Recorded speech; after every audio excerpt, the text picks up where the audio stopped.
have no idea where this will lead us, but I have a definite feeling it will be a place both wonderful and strange.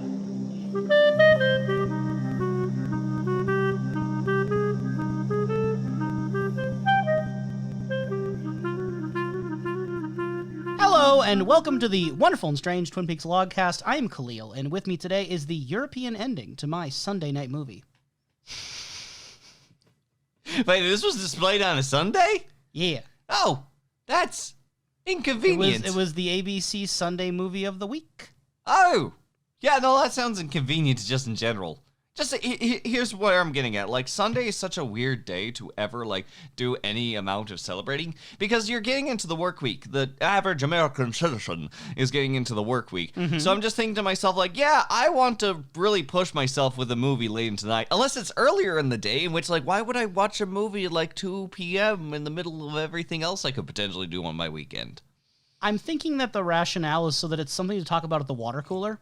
I legitimately think the point is that they show it Sunday night, so when people go back to work on Monday, they talked about it with their coworkers. You know what would work better with that? A TV series, not a movie. Because usually when you get people talking, you get people going back to it.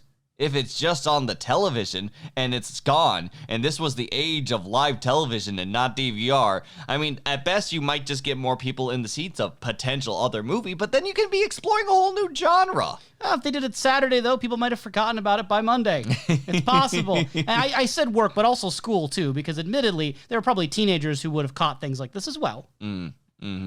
Anyway, we're talking about the Twin Peaks International pilot from the year 1990. Spoilers are in order for any and all David Lynch material and Twin Peaks material before the return. Did you say who you are, by the way? I am probably the Unplugged Professor, still mulling over that. Remains the Unplugged Professor, and our trivia source for today is the Twin Peaks Wiki. I did a little consulting with that to, you know.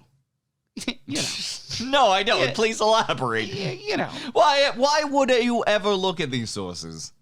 For context, this international pilot was a contractual obligation that Lynch was kind of forced to do and Mark Frost was forced to do. So, quick question on this regard. Like, was it contractual obligation that when they made the series and started the series, not necessarily series, but started making the pilot, that they had kept that in mind, that they had to, from the beginning, make sure there was an ending to this pilot? I don't know if we have any proof of when exactly they knew.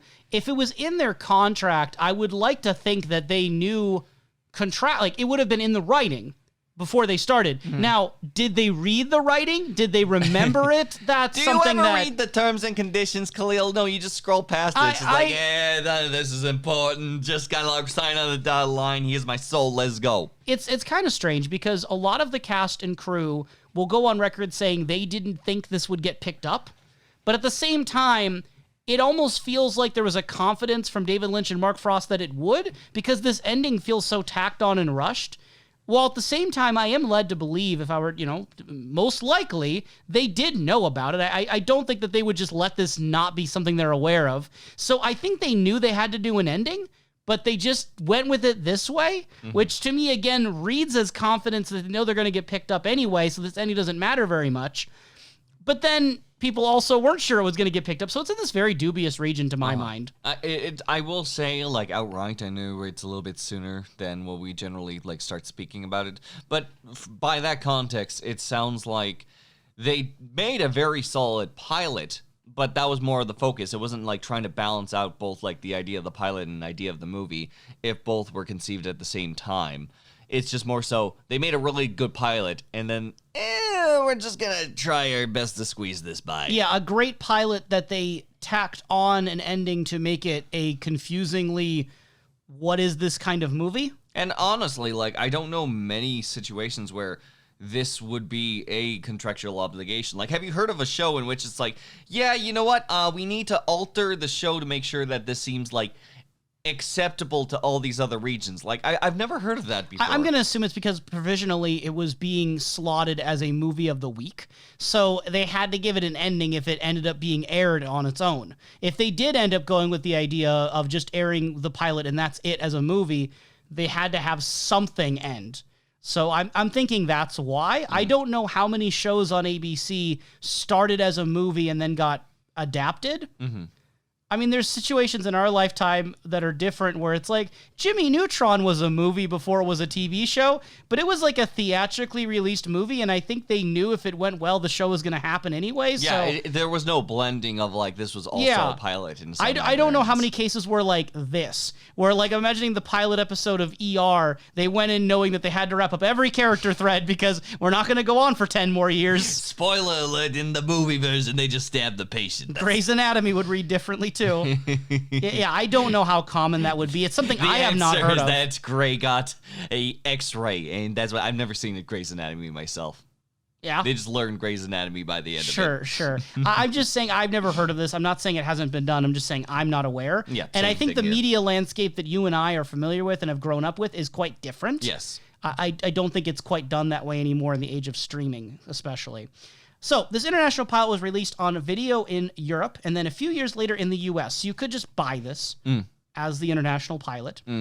This also was exhibited in some countries for theaters in Europe, and it played in a number of film festivals as well during 1990. Very well. This 2-hour special, as I said, was originally aired as an ABC Sunday night movie. And in terms of TV ratings, it was number 1 for the night and number 5 for the week.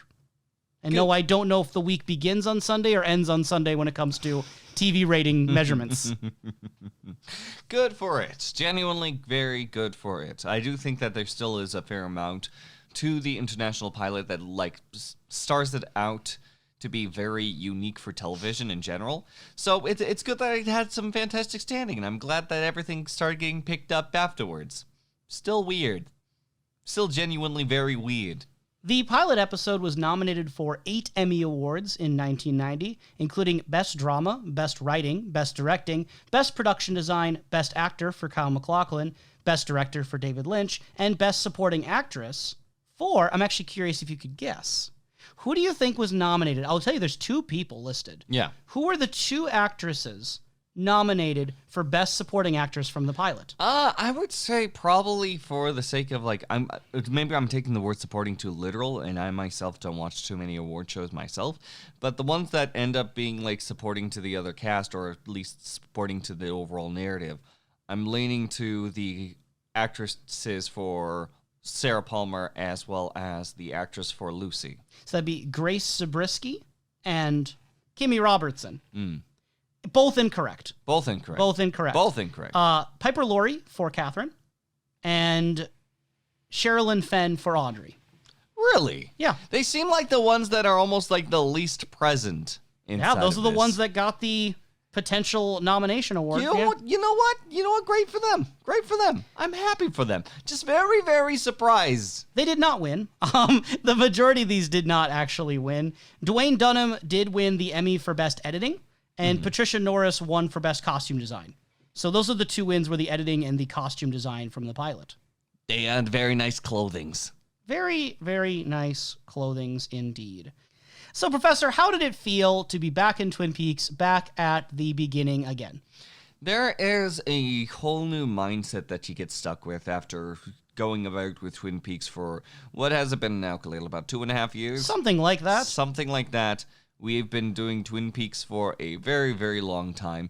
So it makes all of these extra strange and, I would say, shifts in tone and character very much more apparent, but also a few items in which may have not necessarily been hinted at, but through the new scope of seeing how everything comes out as a result, there's a new way to dig into the material, if you will. I can fully see where someone who is experienced with the material can dig even deeper in something, say, for example, Josie and Catherine's interactions with one another on how they are behaving about the entire mill and the power dynamics there. I recall that when we first started with the pilot, that's when I was like, yeah, you know what, Catherine? This seems like a character that seems to be more for the workers. Meanwhile, Josie is someone who has to like shut things down in a more corporate manner. Nope, I was very wrong. It's the opposite. It was very, very, very wrong. I wouldn't even say necessarily the opposite. They both have their own sort of like dealings that are more so focused on themselves. On the surface, though, Josie is the one giving the workers the day off in acknowledgement that one of the workers, his daughter, is like in borderline a coma in the hospital. Yeah. So I think that Josie appears softer than Catherine, who also fires someone just for being there at the wrong place. So, but yeah, underneath it, yeah, debatable if Josie's even doing it for altruistic reasons. Was it just shutting down for that day, or was it shutting down for good? I assumed it was shutting down for good. The day. They state the day. Ah. Because when Josie's over the intercom, she says that the mill will be cloased for the day, I believe. But obviously it's not for good because it would continue in the next episode. Those rogue loggers. I do believe genuinely that there could be a leeway period that's not necessarily like forever, if you will. If I misspoke, I apologize. But more so, as long as there's an investigation going on with what seems to be an important member of the mill's daughter, if you will, that this mill will be shut down indefinitely until like things kind of like settle over, if you will, to avoid unrest and potentially accidents within the mill. Yeah, weirdly enough, it seems like the police do not require that. I'm guessing it's because it was closer to the Packard house than I think the mill itself, even though they're nearby. Yeah. So I don't know if they needed to close the mill unless they had any reason to believe that there was like foul play at the mill, that the mill was the site of any of the incidents. I don't think there's ever any evidence of that. So I'm thinking that's why they didn't need to. Although I'd be curious, because I could just imagine in my head Pete looking out the window for hours on end watching the investigators move around just with curiosity. But we don't know how often they actually go back there to investigate. We don't see it really. I mean, if we go for little distances, the cops are just like right around the corner staring at the mill. Maybe there's just like going to be more traffic going around there. This is true. So, back when we watched the show for the first time, you told me that every episode got better as you went along. Yeah. With the exception of episode 16, where Leland dies, both of us had some grievances there. Now that you're going back to the pilot, is the pilot still your least favorite or least exciting episode by virtue of it was the first one for you? Or does it move to the top now that you're seeing it most recently? How does it figure? I'm going to continue to clarify this to the best of my ability. It's much easier in an episodic format to try to layer things in a way that it's this one's higher, this one's lower, this one's mid, this is that, this is this, as opposed towards something that's very serialized as the narrative continues to go on and on and on and on and on. I genuinely see Twin Peaks as a very, very large story with one very notable dip around the center of it more than anything. And I would never try to marathon it. I'm not a mad person, but I do think that this chunkable sort of like digestible point is why it continues to progress and get better, is because of the everything that came before it and things being added on top of that. It makes it very delectable and appetizing to me. I think that this is a very effective serialized series, despite, say, for example, a lot of directors, a lot of different styles being molded together. It is something that I thoroughly enjoy for reasons such as that. So in this respect, it's my least favorite, but that's just because the ball's starting to get rolling. I'm literally just starting to back the car out of the garage before the journey. Did you find yourself liking the episode more the second time through? Kinda not, kinda yes. Mostly because in the respects of this pilot and some of these shifts that are made towards the end, I was left a little bit more baffled more than anything. But for the most part, it still was a fun little return and also very humorous at moments, especially seeing certain characters being a little bit more unhinged, whether or not it's from an idea of how this character would be portrayed or whether or not they were just starting to slip into their roles and sort of like stretch out. It's the fun part about pilots in general. Check out any sort of pilot whenever like someone's making a proof of concept for a series, and the differences are probably the most appealing part. I guess I'm a little bit different in the sense that I do think that even though it's serialized, episodes can be standouts. And I feel that way about a lot of shows that I watch. And when I think about the fan reception to Twin Peaks, there are certain episodes that I know fans talk about more positively. Even just thinking of The Return, without saying what numbers there are episodes of The Return that I know are much more talked about and really praised. So I don't think that that's a strange way to go about looking at the show. And I think that the pilot is one of the more popular and acclaimed episodes because it does have such a strong atmosphere. I think a lot of the direction choices are in here give it a different feeling than a lot of the regular episodes. It felt like there was a different time and energy put into this because it was at the time standalone and it was so new. But even just the shot that comes to my mind when I talk right now is that there's a part where Doc Hayward is talking to his wife, Eileen, and they're, discussing the matter to themselves about what's going on with Laura and with the murder. And it has a panning shot with the camera that goes up the stairs to Donna. I don't remember seeing a lot of shots like that in the show. Not a lot of shots that utilize the full range of a set. And I don't know if it's because shooting location-wise, they didn't have access to that house. They might have been operating under like artificial sets that didn't have that scope to even pan around through. There's the illusion of sets at that point. But there's just certain moments where it's like, this looks different than most other episodes of the show. This feels a bit different. And I also think there's the novelty aspect where, because it does things first that are so iconic, like other episodes will show the stoplight, iconography at night, or they'll show the ceiling fan. But I think because it does it first, there is something to be said that it's very strong here. And then the strength of it kind of continues through the rest of the show. So I would still put the pilot quite high for a Twin Peaks episode for my taste, because I think it had so much it needed to establish and did it so well. That being said, if this was all there was, if there wasn't any show after the pilot, there'd be so many loose threads. There's so many things where it's like you learn about all these affairs and relationships, and there's no like clear reason to have this many unless there's going to be a show. Why go through the effort of hinting at Catherine talking on the phone with Ben if it's never going to continue? So it definitely works in tandem with the rest. I acknowledge that serial component. If this was on its own as an island, I think it'd be very strange. It would be very strange. I think it adds to the overall scope of the community and more of the curiosities. But again, that's in the benefit of it being a pilot, something that's going to entice both audiences and executives to say, yes, we want this to keep going. So, again, that's the strength of the pilot. It's a great pilot.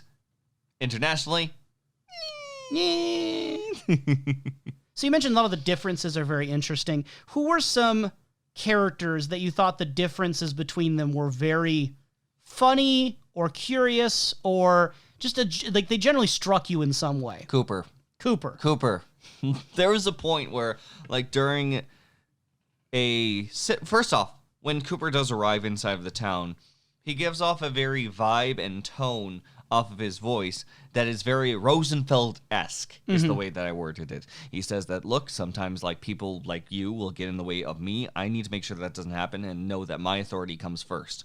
And to know then I believe it is the very next episode, or at least 2 episodes from then, where like Albert Rosenfeld comes to town and comes to check things out, and Cooper's like, excuse me, Albert, you're overstepping your bounds. This is how the people around feel. And Cooper's actively the one getting in the way. It's very palpable in a way that somehow he gets so entranced by Twin Peaks. There's already hints of it in the sense that he's like saying like, tell me more about these trees, tell me more about this, and it's like starting to really fly into it. I just didn't realize that he bit the bait so terribly fast, if you will, by the next interaction. There's an outright appeal to it.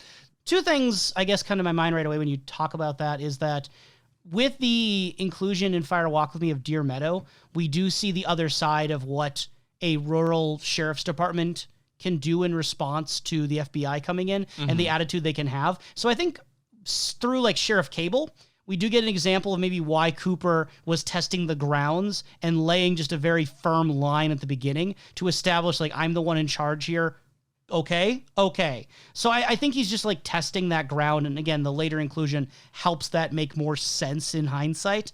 The other thing that comes to my mind as well is that it might be that Cooper starts kind of with that sort of rigid line about the hierarchy, but then very quickly the town wins him over, the sheriff wins him over, and he becomes a bit more aware of the sensibilities of the town are not in conflict. Like, a lot of times if you're in a position of being a supervisor or a leader or like a teacher, for example, you want to start off a bit more firm, and that lets you ease up later if you need to. Because if you start off firm, it sets that tone of power. And I think once he got a sense of what the dynamic was like he could soften. That being said, because time is so weird in Twin Peaks, it was like 2 days later. It wasn't very long, realistically. It wasn't really long. You've really got to stretch your overall belief in Cooper and his insights in order to make sure that it feels well with like sudden shifts in responses and tones such as this. I do think there's a definite change. I also, from what I remember, not having rewatched the episode with Albert that you're referring to, Yes. I don't think he outright takes Doc Hayward's side. I think he's more trying to get Albert to change his methods. I don't think he's against doing the autopsy. I think he's against Albert being so brutal about it. I think it's more of a methodology than it is a philosophy. I think he's probably with Albert that they need to do this autopsy. He didn't object to Albert coming in. I think he's more just like, Albert, you need to talk to them differently. Your tactics won't work. You're not going to be able to convince them if you're doing this. Because Cooper's had success being kind to them. Yes. So I think, for him, he knows how to talk to these people and Albert doesn't. Yes, it seems that for the most part. And that does sound a bit more right now that you sort of mentioned that. So that may very well be the case. But there is also notably, there are tactics that Cooper does try out that maybe either educates this opinion or overall makes it very interesting when we see Cooper in with Bobby. And maybe it just wasn't, like, again, testing the character, testing the waters, like seeing how the dialogue flowed and seeing how Kyle would mold himself into the Cooper character. He's very intense with Bobby. I put it down in my notes as Cold Cooper. Cold Cooper. He's very detached, but also finds amusement in this. He's like, there's a point where like Bobby is just being outright aggressive and he's just like, yeah, no, look, you're not getting any further to me. And Cooper looks at him, turns to Truman, and there's a nice little smile that goes on his face. You heard how I said that. There's a nice little smile that goes on his face. That is exactly how it slowly grows on his face as he turns back. And it comes off as, I know it was very joking like, but it very much sounds like an individual that's about to take Bobby's kneecaps in the respects of like, so Bobby, we're going to be playing this my way.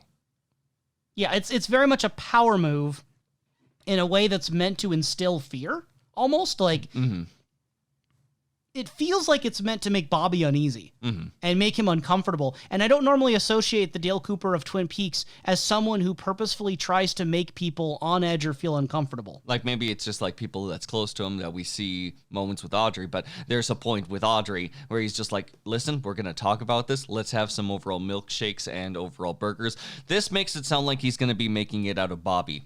And it's not even fully bad cop routine. Because one, there's no good cop. Truman says almost nothing at that table. But it's not even really bad cop, though, because I don't think he's being firm all the time. He's almost being mischievous. I would say even more than firm, where he's taking delight in really getting under Bobby's skin. And a lot of it's not even words, it's facial expressions. He'll look over to Truman with just this like big old grin and then like look back at Bobby and just ask these driving questions. Again, it's in a way where it doesn't even feel like it's being, the quote unquote, the straight man of the situation. He feels like he's toying with him.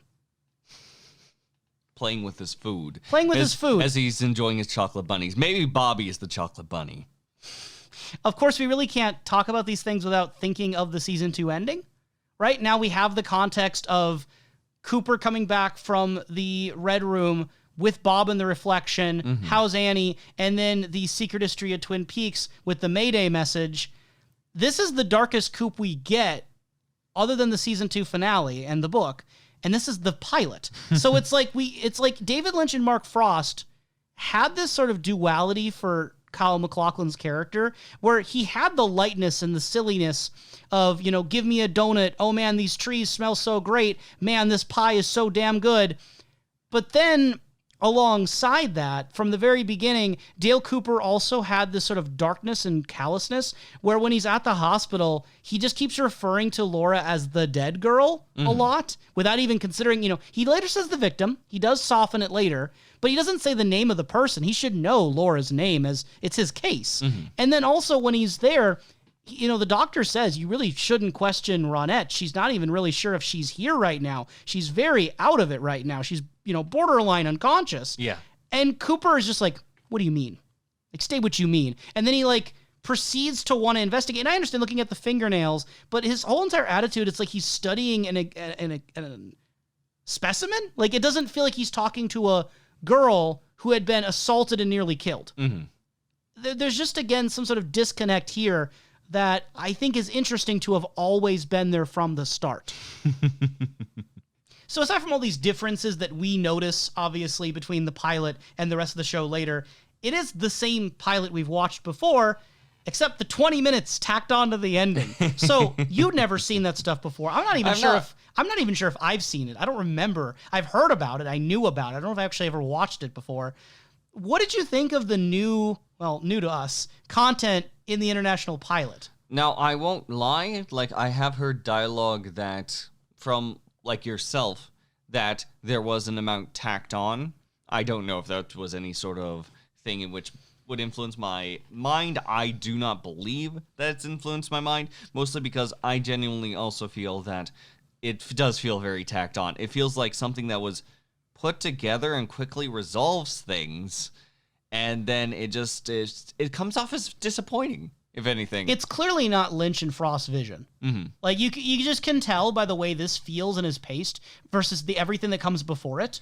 There's not a steady hand here. It's not as purposeful. It's not as purposeful. Like, for the most part, a lot of the content is Mike coming forward where he's just being ominous and saying everything that he's going to recite through the rest of the series, in the sense that he's being mystical, still being mysterious in a respect, but for the most part, being very plain and walking forward like, and this is the example I gave forward, mostly because this is me when I was young. I told you that it sounds like a high schooler writing out the mysterious background character who's there to give exposition and do one cool thing inside of the story. Like, it's exactly what Mike feels like, because he exposits a bit of information, he makes everything clear, like, that's Bob, and then he says, oh yeah, you know what, Bob? He's in the basement of the hospital right now. In which we do go downstairs, we see the Fire Walk With Me tattooed Bob, and his demeanor, his overall eloquence doesn't too fit with the overall, like, villainous role. He feels a bit eccentric light, more than he does feel like a force to be reckoned with or a murderer. And I do think that the actor Frank Silva does a fantastic job acting. For Bob? Acting. But for Bob, and the things that I enjoy about Bob, there's just so much more that I think you can do with an ominous figure that lurks in the background, lightly growling, and less is more very much for the character, I think. I just wanted to jump in real quick and also mention that we do see Mike, Philip Gerard, the one-armed man, one time in the pilot as normal, where he is at the hospital when Cooper and Truman are at the hospital during the daytime at like 1:30. And it is acknowledged, like Cooper says, like, you were at the hospital at 1:30. Yeah. So in the regular pilot that airs normally without the tacked on ending, we do see him have a silent role very briefly on screen. Now, all of a sudden, he's given this extra part at the end. I am curious, with the question of how much did they know they had to make this and how tacked on is it, I think that's one of the only elements of the ending that is foreshadowed in the rest of the pilot, is that we do see this random guy unexplained at the hospital for like 10 seconds on screen. Was he brought out to just be on screen for 10 seconds, or did they get that actor knowing they were going to do the ending? I'm inclined to believe the latter. I think it's such a specific casting and such a specific ominous tone that, okay. And like, even the stuff that you said he says throughout the rest of the show, what they would do then is that they would record him doing the through darkness, the magician longs to see, blah, blah, blah. Yes. They recite that poem. We just get that clip removed from the pilot, and it gets used later in episode 2, I want to believe, because I know the Red Room was episode 2. So a lot of this content gets used later with Mike and the Red Room, and even the part with Bob talking, there's the line where Bob says, I'll catch you in my death bag. That got reused later. Yeah. And the you may think I've gone insane, but I will kill again. That got reused later. What they cut out was the extra stuff around it, which I think was trimming out the stuff that was not as good, to be completely honest with you. Because as I'm okay with the catch you with my death bag, I will kill again thing. I'm less okay with him talking about, what was it, scallywags? It's just, I couldn't take it seriously. He pulls out a cutlass. So again, for those who have not seen the International Pilot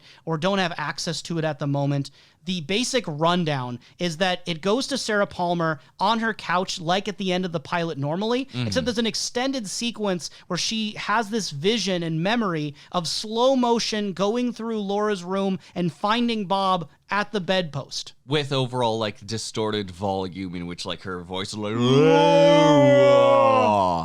And you mentioned before it's great that it had subtitles. It's just very slowed down vocals, but it's still very disorienting to overall experience, especially on television at the time. It helps us and analyze it, Yes. and it helps viewers understand it. But I do get the atmosphere and why they went for the slow-mo thing. I think it works. I don't think it's too silly. I don't think it's too silly, but I also do find a general humor with it. I'm glad that at least in this instance, subtitles helped. More on that later. Anyway. Lou Hamsta. For those real fans who remember.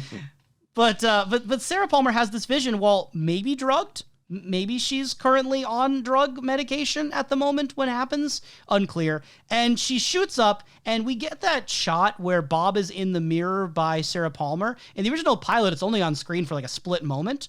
Whereas in this one, she's actually standing in such a way or sitting in such a way where he's in view in that mirror a long time, which creates this weird feeling where it cuts back and forth between Bob at the bed and Bob right next to her in the mirror, which I thought was kind of interesting to see the parallels happening there. Gotta love your Bob's back to back. And very ominously, what she announces is, Leland, I saw him. Yeah, that's pretty funky, don't you think, that overall, good old, like, the dialogue, there's some fun dialogue moments in specifically this last portion that you could say alludes to potential ideas that you could put together, but she spaces out enough to say, Leland, I saw him! Right. And, Is it telling Leland...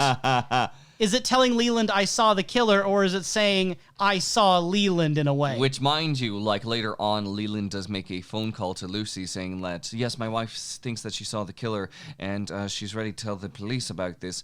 But the funny part is that Leland is also like talking on the phone, giving this information, not Sarah Palmer. Leland, known for constantly drugging his overall wife and potentially could be a very influential person, if you will, in instances such as this during these points and breakdowns. There could be something menacing sort of like still wrung out of this like a nice towel.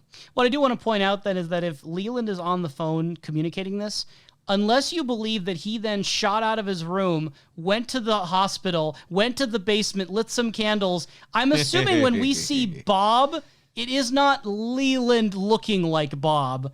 I'm assuming Bob had, again, if we're using the fiction of the rest of the series, right? Stuff after the pilot, it would be Bob leaving Leland's body and manifesting physically the way that we see Philip Gerard physically manifested. I mean, and for this overall moment, if I'm not mistaken, Leland is not present when Sarah Palmer is with the other, like, sheriff individuals, or at the very least, I think that maybe that scene is, like, not visibly seen. I'm trying to remember. I don't think he's there. But regardless, there is a point where we've seen Leland drive, and especially Leland Bob drive, in which to say that this person obeys traffic laws is really cutting corners there. But see a lot of red lights in Twin Peaks, and he would drive through all of them. Yeah, but not to mention like having that little conversation and then starting to go on the move for whatever reason.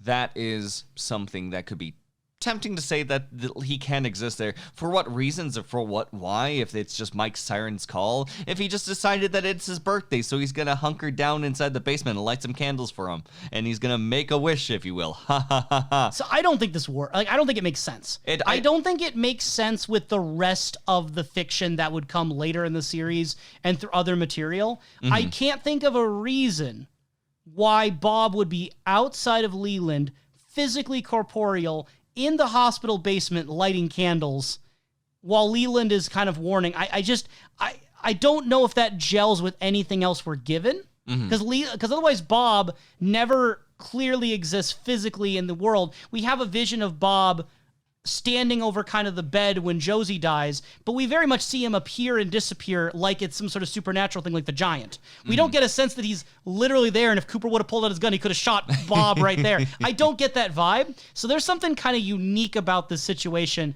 that I just don't think fits the rest of the show.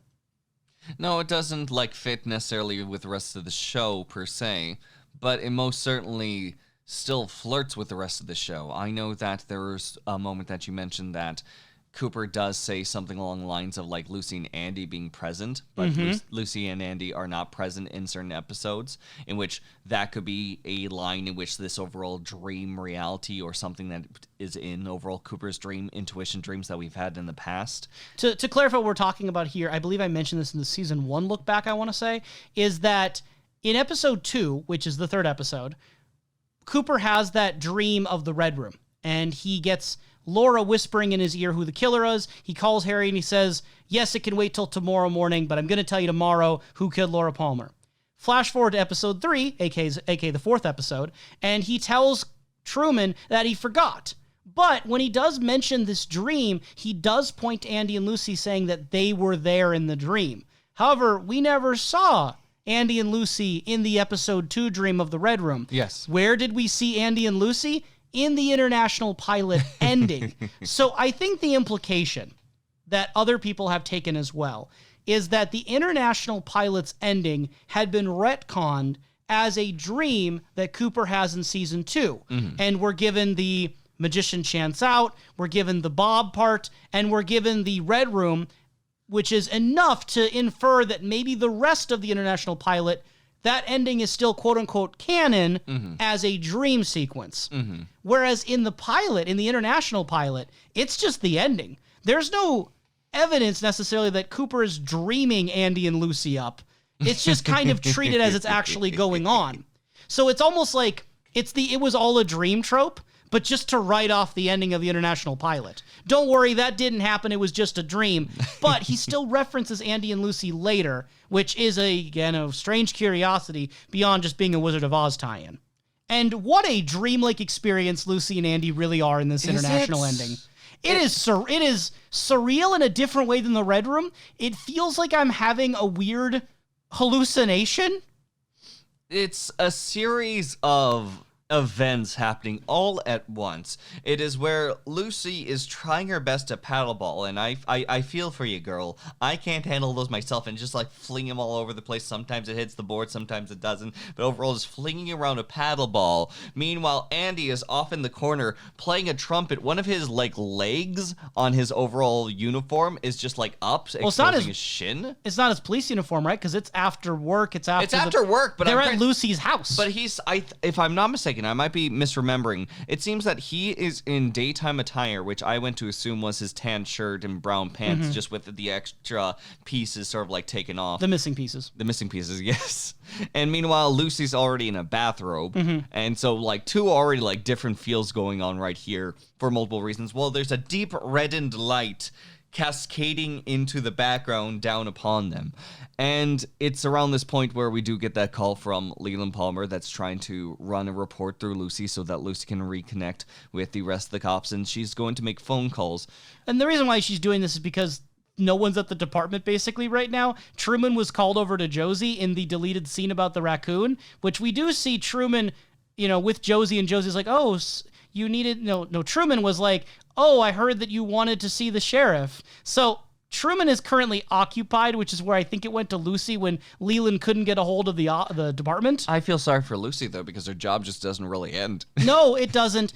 But I look at all this stuff with the paddleball and the one knee and the trombone, and I'm just like, I think this is just meant to be silly. It is. I don't think there's any reason beyond that. It's a grand metaphor for what's bound to happen, because apparently this is the way that they kind of tidy down.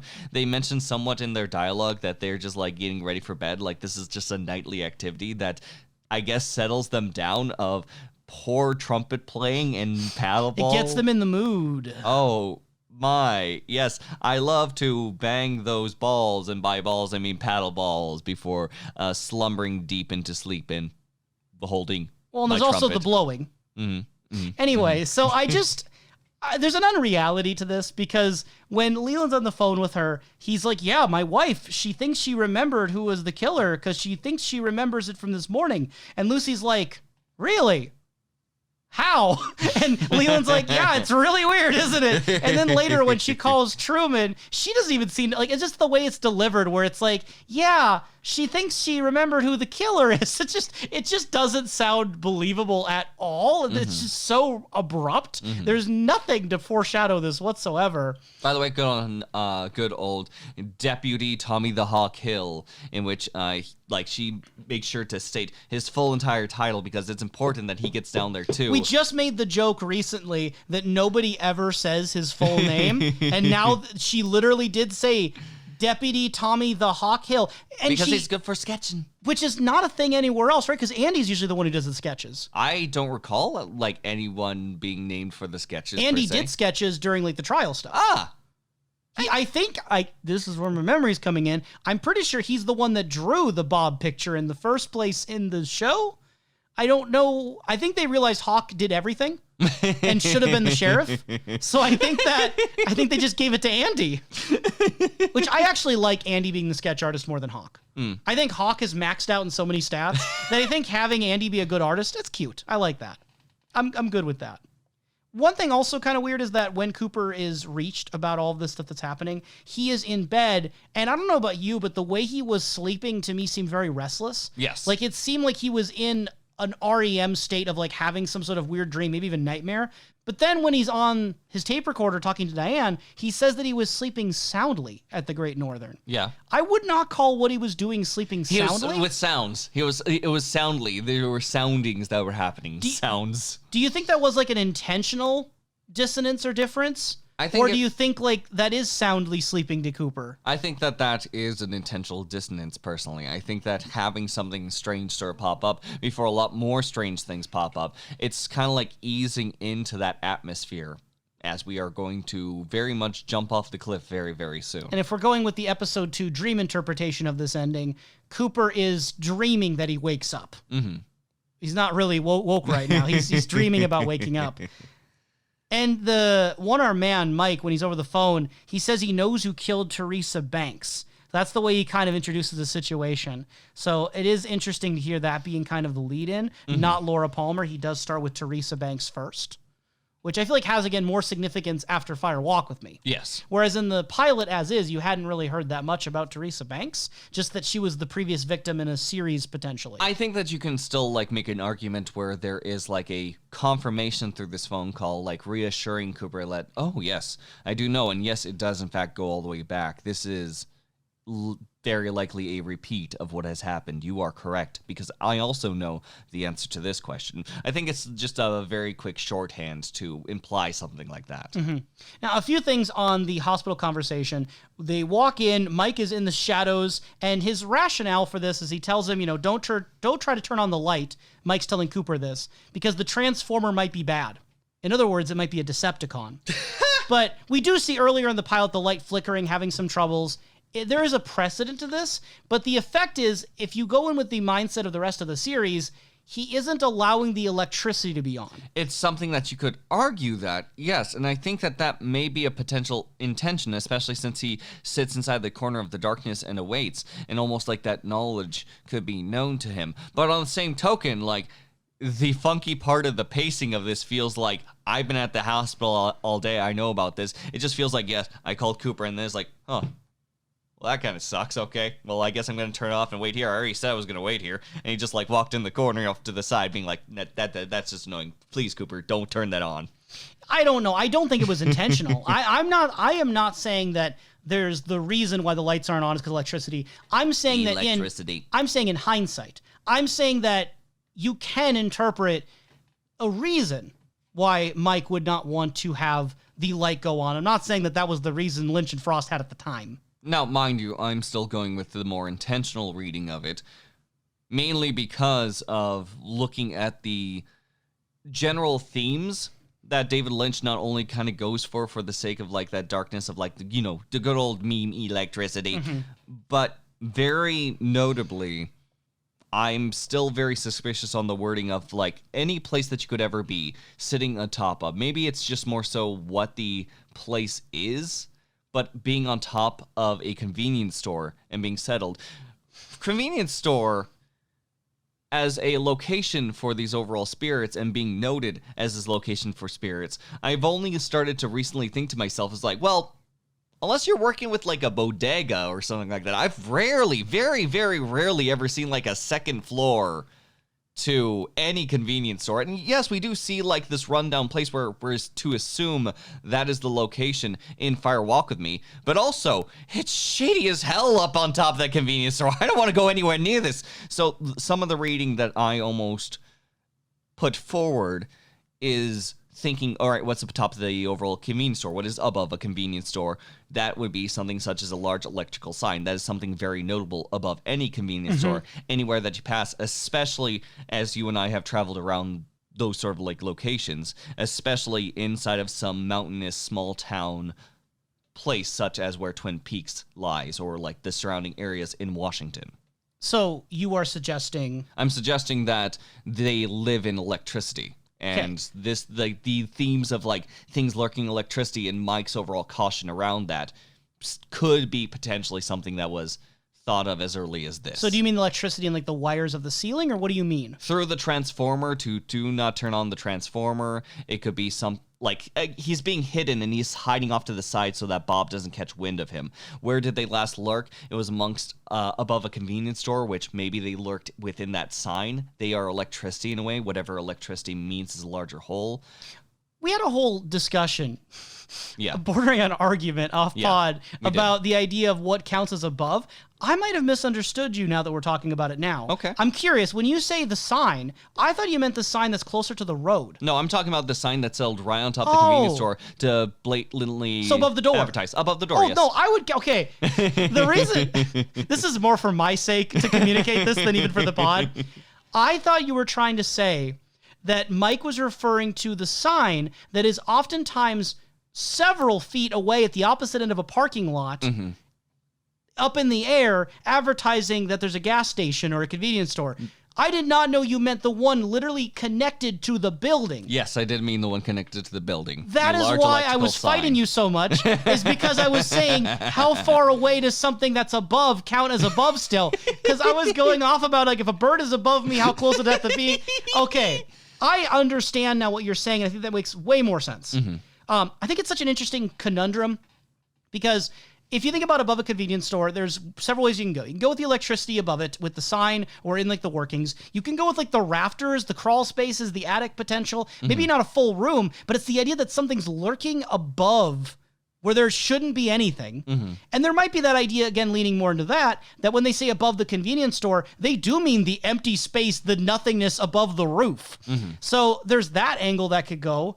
Or it could just be nonsense. It could mean absolutely, like, nothing at all when they made it. And I'm a little more skeptical of intentionality than you are, because it feels like this ending was such a mix of random stuff that I'm looking at it and I'm like, I don't know if everything had a reason at the moment. Like, when they have the idea in the Red Room of the birds sing a pretty song, did that mean something in David Lynch and Mark Frost's head? Or was that just a mystery to throw out there, a weird little thing to, again, try to bait the studio into giving them episodes, to give them a season, or to make the audience who saw this curious as to what's going on? Were there any, like, reasons to do these things beyond adding more mystery? Because if they were forced to add an ending to this international pilot, I feel they're like, fine, we'll give you an ending, but we're also going to give you all of this unexplained stuff that we know you want answers to. How much is overall a form of just trying to create an atmosphere and throwing ideas about that may not necessarily have an endpoint? How much of them are thoroughly thought up overall puzzle boxes for people to uncover? I think that's the magical part whenever you sort of like dig into something such as Twin Peaks, and I think that genuinely it's very effective, especially whenever it comes to, say, for example, convenience store talk like this. And that's where I have fun with the idea of Philip Gerard avoiding electricity and amongst his overall candles, sitting inside of dark rooms, sitting inside the back, refusing to turn on the transformers, being wary of all these sort of like formats and places. as he goes deeper into his overall, I would almost call it not necessarily madness, but medicated dream that he has to in order to survive for himself. And it's very notable on how he can make some music in the background as he approaches Bob later on and does a dirty deed, if you will. And this does matter because if you take the international pilot to be purposeful and canonical in your head, that does give implications about things that have, influence. So, for example, Mike, when he's at the hospital, says that sometimes Bob works among the infirm and the injured of the species, referring to, again, hospital patients. Yeah. And that Mike says he's been watching and waiting for a year for Bob to come out again. I know you have something you want to say on that, but you missed a very important we'll get there. two words. We'll get there. We'll get there. My point, though, is that just on the surface, going by what we're presented with the subtitles in mind, the idea that Mike has been watching and waiting for over a year or for a year for Bob to come out, if you consider this all purposeful, that becomes like part of the timeline. Whereas I don't know if that gels with Fire Walk With Me or the rest of the material. Is there any other evidence that he's been watching him for a year? This is, I think, of the first time we've ever been given that information. Does it count? Is where I think it gets kind of spicy. So even though it's only a 20-minute section and a lot of it is reused later in the show, it's the stuff that isn't reused that it's kind of just like, how seriously should you take this? So now go ahead and say your spiel about the subtitles, because I think it is legitimately interesting. It's very interesting. Like, we already have another portion of the subtitles where we question. There's also later on Luhamsta that we have that makes it very dubious to trust subtitles, if you will. Some things could be intentional. Some things could be woman. Such referring to an incident where Catherine Martell was talking and the subtitles, at least on the ZDA collection, say woman instead of Catherine, even though it's clearly Catherine speaking. Yes. So at this point, there's enough evidence for caution when it comes to subtitles. Still enough to dig into and say, wait a second, was this intentional? What do we do about this? But still enough to question. Inside of this, when being spoken to, this being Mike speaking to Truman and Cooper, the exact line is, I was watching Mr. Cooper for over a year waiting for Bob to come out again. The commas are on both sides around Mr. Cooper. I was watching Mr. Cooper for over a year waiting for Bob to come out again. The way it is delivered, however, is very skewed to the point that it's questionable whether or not there is a comma or if there's a certain amount of evidence where he's just like, I was watching Mr. Cooper for over a year waiting for Bob to come out again. And judging from the end of the overall series with the end of season 2, if he is to be watching Bob over a year, that timeline would be a little bit funky, if you will. But if Mike was specifically looking out, I was watching Mr. Cooper for over a year and waiting for Bob to come out again. This is where I think it's probably the most interesting thing in the entire last 20 minutes because of the stuff later. So I think if you don't have the subtitles on and you just hear it, it is almost 50-50 which version you're going to take away. Because I just looked at the subtitles. I'm used to watching things with subtitles, and I just took it for face value that he is doing a comma aside to Mr. Cooper to clarify he's speaking to Cooper during this. However, once you point out the alternative, when we rewound the situation and listened to it, he doesn't pause very long. I think he pauses, but just long enough for reasonable doubt. And it just changes the entire dynamic of what he's getting at. While I do believe what David Lynch and Mark Frost have said in interviews that they knew or wanted Leland to be the killer from the beginning, I'll believe that Leland was already in their mind the killer from the beginning. I don't believe, personally, that they had it already in mind that Dale Cooper was going to become possessed, affected, replaced by Black Lodge influences, in the end of season 2.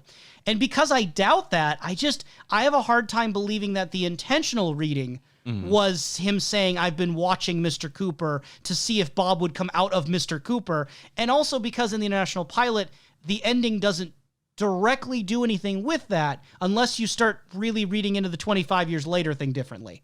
Unless you do read into that, but there's also a potential argument I would give is that instead of looking at it as the result of what happens, like the worst possible ending that happened with Cooper, maybe it's also to say that if they didn't think to themselves like, yes, this is what we're going to do, eventually down the line, I think there could be still a reasonable argument that they had a good idea on what Bob was and how that would conflict with Cooper to a point that maybe Cooper would have at least had a struggle or something where Bob could come out. I do think that that's just enough of an idea that perhaps could be leaned into later episodes, and they've given themselves enough elbow room to decide whether or not how they want to go about it. So in your heart of hearts, what do you believe the intention of that line was in the script? I believe that it's to throw off the people watching a little bit, because I think that thanks to the prior discussion with Leland Palmer and believing that Leland Palmer was the planned killer, if you will, as Sarah Palmer says, a very, very funny thing, I do think that there's a little bit of toying here. I do think that there is enough room here to say that the directors and the writers are toying and playing with ideas here that could lead into fun realizations that upon a second watch, this could be something very fun to revisit. If anything, there's a nice little bonus, if you will, looking at the catalog of a greater story. I do genuinely believe that though sometimes David Lynch does things for atmosphere, I do also think as David Lynch's catalog I continue to look at, as well as Mark Frost's reputation as himself as the writer, putting up little breadcrumbs to play and dabble with, to sort of like scratch people's brains with, I wouldn't put it past him to put them in pieces of dialogue like this, especially if it's so exposition heavy. It's just, in order to believe that, you have to have a lot of faith that they are very forward thinking, that they have a very clear, at least a few very clear ideas of where this could go and where it would go to do this. And by that term, I think to myself that it's not necessarily Cooper that I'm putting that trust into, or they're writing Cooper, but more so what they believed, A, what Bob was, and B, what Leland was, and how that could affect the outward story thereafter. Could affect Cooper in the long term, even if not at that moment. Exactly. That's fair enough. I have less to say about this, but also one thing that crossed my mind is when we get the part with Philip Gerard talking about having the tattoo on the left shoulder. He had been marked, and then he saw the face of God and cut the arm off. Yeah. You can interpret it in light of the secret history of Twin Peaks with the ideas of the different types of aliens and spirits, in the sense that if the marking was a tattoo, we do have the idea that people who have been abducted by the aliens end up with markings and tattoos, usually in the form of the triangles. But bear with me here. We do have that correlation of strange marking appear on the body associated with abductions. Yeah. And I don't think it's that much of a stretch to say that seeing the face of God could be one of those supernatural encounters of a different kind, because the secret history goes through the idea of different ones, particularly between the Greys and the Nordics. Is it so much to believe that Philip Gerard could have been a man who got marked by one of the aliens, made a contract with them, basically, the way that we are given indications that a president may have given a contract in exchange for genetic material? Is it possible that Philip Gerard made a deal with that quote-unquote devil and then later had an encounter of a different kind and reversed that pact, essentially, by disavowing it the same way that the Nordic types had wanted the president to get rid of their armaments, so to speak? I think as Twin Peaks as a whole, in the absence of in the absence of the international pilot, I think that there's a compelling read there. I think that there's a compelling and fun sort of insight, especially like holding on to the secret history. I think that what makes it a little bit silly is more so thinking about left arm tattoos, seeing Bob's tattoo that literally says "Fire Walk with Me" in fun font on his left arm, and being like, wow, aliens were really on the fucking nose there, weren't they? It's unfortunate because I kind of hate it. It'd be fun, but it's literally "Fire Walk with Me," and like the fire is literally bold in all letters. I kind of hate the tattoo. And it sucks because I can't even just say, oh, this isn't canon, the ending doesn't count, because that shot of Bob talking in that room, they do use clips of that in the show with the catch you in the death bag and I will kill again. So I never noticed it. But unless they like photoshopped his shoulder tattoo off, he is wearing that, right? He has that tattoo. It gets obscured when he leans in because overall, like the shading of the overall tattoo kind of like hides under his sleeve. But when he's like standing plainly and like watching them to come through, it very clearly is on his shoulder, especially post restoration. Fire walk with me. Wait, so could you see that tattoo in the scenes that were clipped for the series? Maybe. I That's don't the recall question. seeing it. Because if you don't see it, I'm going to say it doesn't exist. Out of sight, out of mind. Because it's not canon. Seeing is believing, okay? Because I throw out this whole ending otherwise.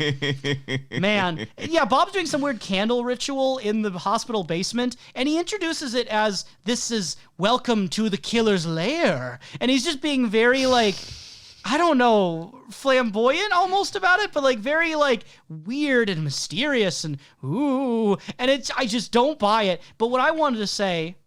Just like, come around to my lair. Let me set you out some chips. Are you interested in my guac?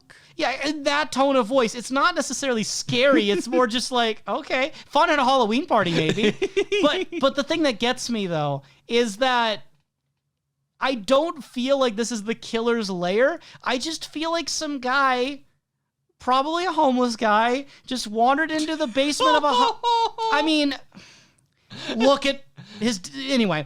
Excuse yourself. He has a nice spiker jacket on that he takes care of, and he's setting up nice candles. He's just trying to have a good time. Okay, he wanders into the hospital basement, sets some candles and lights them, and just waits for them to show up. This is my lair. And I'm just like, does no one go into this hospital basement? I feel like you just walked in here and claimed it as your lair. It's just a basement. It's not really even menacing. It's not like there's like creepy things on the walls. It's just a basement. It's the boiler room. And not even that creepy of a basement.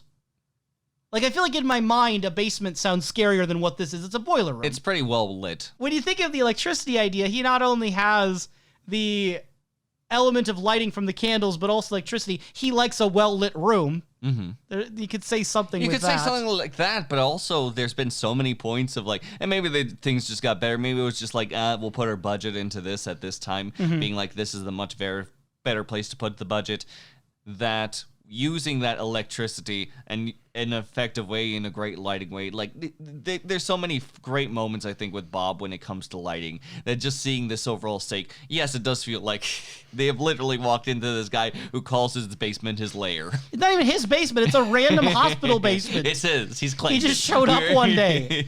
I don't know, it doesn't instill fear at all, which is wild because every other thing with Bob in the show does work. Yes. This is the only time it doesn't, and it's comical. You know what also is heavily comical? The fact that as they kind of continue this overall banter back and forth, if you will, and more overall allusions are made between Bob as well as Cooper, and he starts hearing things off in the distance, and he just calls out to Mike, and just almost like in that sense of like, Mike, I think I hear you. And just like, almost like there seems to be like some form of build-up. That's just basically gone because Mike literally comes around the corner with a gun and just shoots him down. It's like, penny, like heads up, tails up, da-da-da-da-da, boom! And just like, he's shot down dead before then Mike Philip Gerard ends up twitching down, also dying, as this other part of him is apparently contested, as he alludes that Bob is likely going to come back. It's very, very confusing and unclear. And anticlimactic. The words that Bob says while we hear a ringing, which you could do something with the idea of the ringing is already in there, the electricity current, that sort of sound. There is something to that. I like that that's here. Yeah. But what he says is like, this is Bob, heads up, tails up, running to be with Scallywag. Night falls, morning calls, catch you with my death bag. And then, you may think I've gone insane, but I will kill again. And then Mike comes in, and it's just, I don't know how much to read into this. What I would say is the heads up, tails up seems to maybe connect with a line that Mike gives. After Bob is shot, Mike's in that state of anguish, clutching where his arm would be. And he says, I think it's to Truman more specifically, do you have a nickel? Right? Or spare me a nickel or something like that. And it's like, maybe there's something with the coins, the heads up, tails up, Harvey Dent reality we're living in. I don't know. It's like mysterious, but doesn't really feel that meaningful. Yeah. And like you said, it's anticlimactic because it just, here's the killer. Welcome to my lair. Woo! I will kill again. Whoop. And then he's just gone. He won't kill again. Or will he? Is he coming back? Because then Mike says, wait till it's your time. What? Before, like as the candle's about to be blown out, if you will, in the little distance. Like, I don't think, like, Truman even has had a chance to respond. He's just kind of there. Just kind of standing. Like, he doesn't do anything there. And he's like, make a wish before That's Cooper says that, yeah. Cooper does say And that. it's weird because, like, the candles just go out on their own, and Cooper says the line before they go out. So if you believe that this is intentional and canon and not a dream, right, you would have to rationalize how Cooper knew the candles were going to go out. Whereas if it is a dream and it's operating on a dream logic, there could be the idea that, like, thematically and atmospherically, it's just a line you would say before the candles go out. It doesn't mean Cooper knew anything, and I would side with that, I guess. Oh, yeah, most definitely. But the thing that I gotta say is that we gotta immediately jump cut to our podcast 25 years now, out of nowhere. Just like, that whole situation just happened, and we're just gonna pop in 25 years later straight into a fun specific moment inside of our lives, likely, because that's what the pilot does. I think it's a great way to pace things out, Kalil, to make things very fulfilling in the respects of, like, we just literally cut to a new scene. It's a smash cut. And it's so hard because the Red Room is still visually striking. It's still so atmospherically strong. It is still very entrancing. But put in the context of the end of a movie after the anticlimactic death of this killer, it is baffling in a way that isn't as interesting, because normally the Red Room is part of the clues to the mystery. It's another puzzle piece or set of puzzle pieces to an ongoing narrative. So you're not expected to look at this as the conclusion. You're meant to think, ooh, the birds sing a pretty song where I'm from, and there's the arms bending back, and there's that thing Laura does where she touches her nose. Maybe these mean something we'll see later. But because the show just ends right after that, because this would be the ending after that, it just feels like a bunch of gibberish tacked on at the end. And it's weird because the 25 years later on the screen, I don't think we ever see that during the episode 2 version of it. So it's never stated it's 25 years later, even though Cooper is aged up, and you could infer roughly that amount of time has passed. So aside from this international pilot, the first time you would hear the 25 years later idea otherwise is the season 2 finale when Laura says, I'll see you in 25 years. Meanwhile... But then again, like, in the respects of, like, trying to pick up for a sequel, trying to pick up for a series or anything like that, it's a fun decision to say that there's more of this sort of, like, tone coming around, saying that, hey, there's, like, some very strange and interesting things coming along, and there's, like, some various missing pieces, almost to say, like, there's your ending. Mm-hmm. Also, if you want to see more. I feel like the answer that I'm most content with right now, and I could change, is that I think that when they found out they had to do an ending, they did it begrudgingly, and they gave it a conclusion that is almost purposefully anticlimactic, and then put at the end more mysteries and more uncertainties to be like, fine, we'll give you an ending, we revealed a killer, cool. But we're not going to answer all of these mysteries, so you better give us a show. You better continue so we can do more with this concept. Mm-hmm. And I think that that's a smart ploy. I think it's a good tactic. However, if it failed, if this all Twin Peaks was, right? If this had been just this weird TV movie that aired in the 90s and never happened, never continued again, if this was the ending, it's almost indecipherable. And the idea of 25 years later, my mind goes to, is it supposed to be Cooper's dead? Like, because if he's in this Red Room, right, we're not shown him sleeping before or after. We're not given any indication he's dreaming the Red Room. It still could be, but you'd have to just guess that. Mm-hmm. He could have walked into this place in reality. Like, this is just a place you can go to. But the fact that Laura Palmer is clearly there and everything feels so strange and unworldly, otherworldly, I should say, it doesn't seem like a place you could just, you take a wrong turn looking for Walmart. You end up in this Red Room instead. I don't think that makes a lot of sense. Mm-hmm. So the best guess I would have is that why cut to 25 years later? Oh, Cooper dies in 25 years, and this is some sort of like afterlife spiritual experience, which is obviously not the way I normally would read it in the show, where it's framed as a dream. Mm-hmm.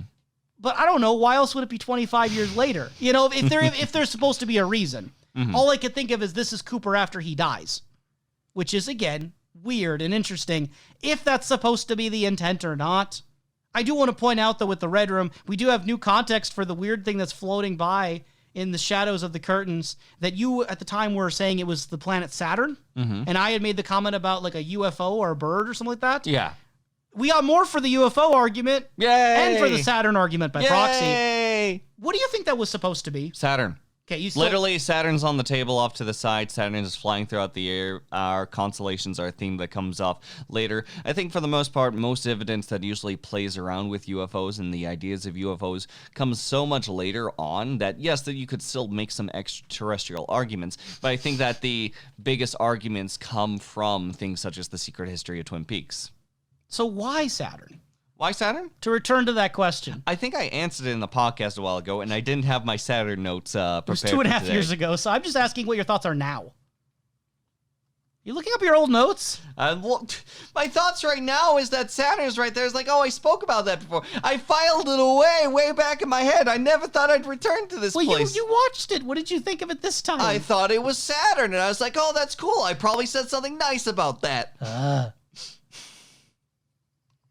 Yeah, I probably said something, I can't find the notes, but I probably said something cool about agriculture and the father of Ops of Jupiter and his sixth order of the sun, and there was something cool about throwing in, like, the idea of, like, something to grow from, if you will, because progress or something like that. You still believe that? Sure. I believe that there's Saturn by the shape and, again, the literal planet that's off to the side in this Red Room, because there's so limited iconography located inside of here that I do think that everything in here is substantive enough that they're trying to play with certain ideas. However, them playing with those ideas and me knowing what those ideas mean, I think can still be in two separate camps, if you will. I haven't fully, like, interpreted and deciphered that, mostly because I don't think I have enough pieces for that necessary puzzle. It's fun to pause it, it's fun to play with, but for the most part, when I saw that again, I was just very confident of my past self. You're confident being Saturn, but not so much confident in the agricultural interpretation you had before. Not necessarily the agriculture thing, but I'm pretty sure that if you give me some time, I can most certainly put out a great grand argument where I'm flailing my arms around conspiratorially. Okay, I'll give you 2 months. And I will not remind you. If in a podcast episode 2 months from now you unveil that argument, you win. If you don't mention it and don't bring it up and it never gets brought up again, you lose. What do you mean? What's the winning? What's the losing? What do we gain? What do we lose? Do you have a nickel? Blow the candles out. I do think that for my own sake, it's Saturn for atmosphere. Mm-hmm. It's Saturn for communicating the idea that this is otherworldly. Mm-hmm. It is supernatural. It is outside of our realm. And that is how I'm taking it. I mean, if you ever had to, like, put together something that's very clearly a planet floating in the background and not just some weird ball, Saturn is the most stylistically distinctive, if you will, of a planet off in the distance. So that might also be a reason of making sure that it's communicating space or the means of astrology in some shape or format with it, just sort of like being present without it being like, oh, orb? Is that a baseball? I wonder if baseball's gonna come into play. It's also the only planet in our solar system with a ring. Damn it! Is it? I don't know if other planets have rings that are just not as pronounced. It's like, I know it's the main one with a ring. It's the only one ever seen with a ring and is ever interpreted with a ring. And anyone who ever says, hey, tell us about Saturn's rings, it's the only time that we say that we got to put a ring on it. If it's like Family Feud, planets with rings. I'm going to buzz immediately and then say Saturn and then pass to the other team because I have no clue what other planets have rings. Laura Palmer, don't put on Saturn. I do think that is not intentional. I don't believe that have that long-term ring knowledge, but it is fun in hindsight. It is things. There's a lot of happy accidents and things you can play around with that may have informed decisions they made later. 25 years later, perhaps. So I wanted to make sure before we get into more of our like deep dive discussion topics, we highlight some of the weird things that we noticed. Because you and I jump back and forth pausing this thing earlier, just finding oddities that may not be huge, giant tangents in of themselves, but just more like, huh. So first one I want to highlight is that in an early scene in the pilot, when Truman is on the phone, and there's that whole thing with Lucy saying, it's the brown, not the brown phone, it's the phone over there, and blah, blah, blah, blah, blah. We get all these phone directions. While Truman is on the phone at the police department talking to Pete at the time, we can see in the reflection of the glass a bright red light.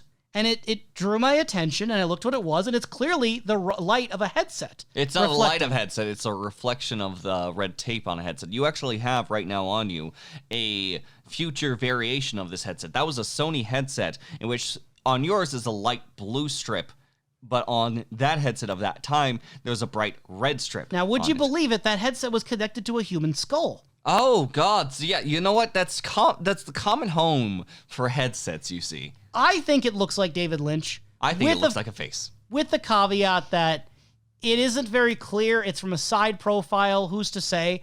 But I think that it looks enough like David Lynch, and the context of it's someone who is controlling presumably the camera work, because it then has a panning shot later that goes around the area where Truman was, follows him over to Lucy's desk. So presumably the person whose reflection is there is the one controlling the camera pan.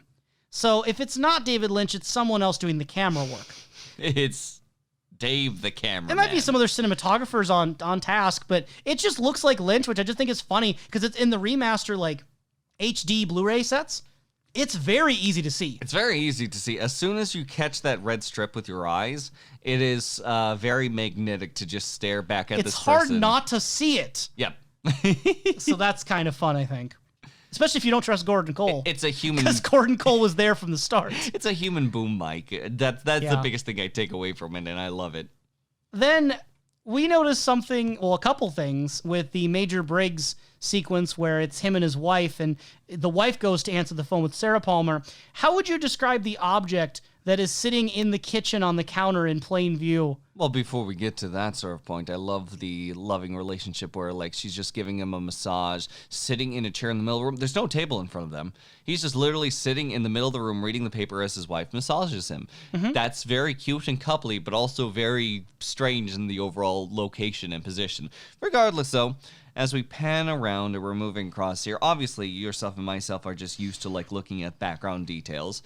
But one of the most notable things is that a toaster? Is that a sort of bit of fabric? Is that a toaster cozy? Is it a portable bag for a toaster? It looks like a toaster carrying bag. It just looks on her like... counter. It's like looks like cloth, and it's vaguely toaster shaped. Not like metal though. It's just, or plastic. It looks like fabric, and it has an image of a toaster on the middle of it, like in the front. So I think it's like indicating, please put your toaster here. Please insert your toaster. Insert your toaster. I don't know the need.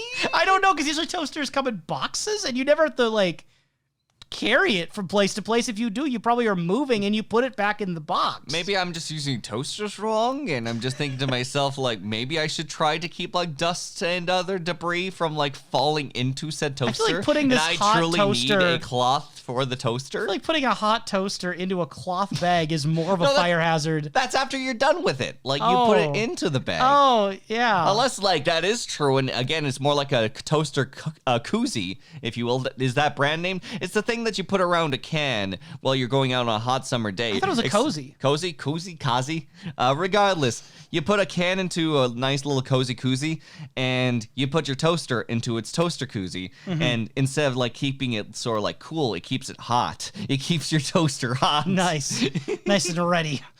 And then Betty goes to the phone, and I've noticed this in past viewings, but it remains to be remarked upon again that Betty goes to the phone and talks to Sarah while carrying scissors. And I think the reason this happened, in my heart of hearts, is because they were trying to instill early on this feeling of dread and unease and mystery, and you don't know these people yet. And because it's a murder mystery type storyline, everyone's suspicious. Everyone's got motives and angles. So I think Betty Briggs is holding a scissor ominously to instill the atmosphere of something is odd here. I don't think it has any other reason than that, personally. It doesn't consistently become a part of Betty Briggs' character that she's always carrying scissors. And it makes her seem way scarier than she ever is ever again. She's like the least assuming Twin Peaks character she's just a nice person who's not even there very often. It looks like something, if I had to believe in my heart of hearts, is something that she can play with her hands, if you will, while she's having a conversation, just because that's just something of a comfort for her. But it's still very ominous when she holds the scissors close to the cord, if you will, snip, snip style, almost like instead of hanging up, cut the cord completely off. I think it makes the shot more interesting that she is maneuvering and moving something. It's not just a shot of someone on the phone. Yeah. Because Sarah gets like the cigarettes that she chain smokes, right? Yeah. So I think having her have something in her hand does do Chain something. smokes the scissors. Oh no, that's worse than running with them. Don't do that. Don't do that. But I did notice that when we paused it to talk about this, there are shots, or moments in the shot, I should say, where Betty's hand with the scissors crosses over in front of the cord on the phone. Mm-hmm. So there is an idea that she's holding scissors close to a corded phone. The idea of cutting the cord, the idea of severing a connection, given all the stuff about electricity and communication in Twin Peaks, you could extrapolate some ideas there. Or a connection has been severed in the sense of a family connection between Laura and her mother, right? Mm-hmm. I think there's something you could argue with the scissors being related to the idea of cutting the cord. Mm-hmm.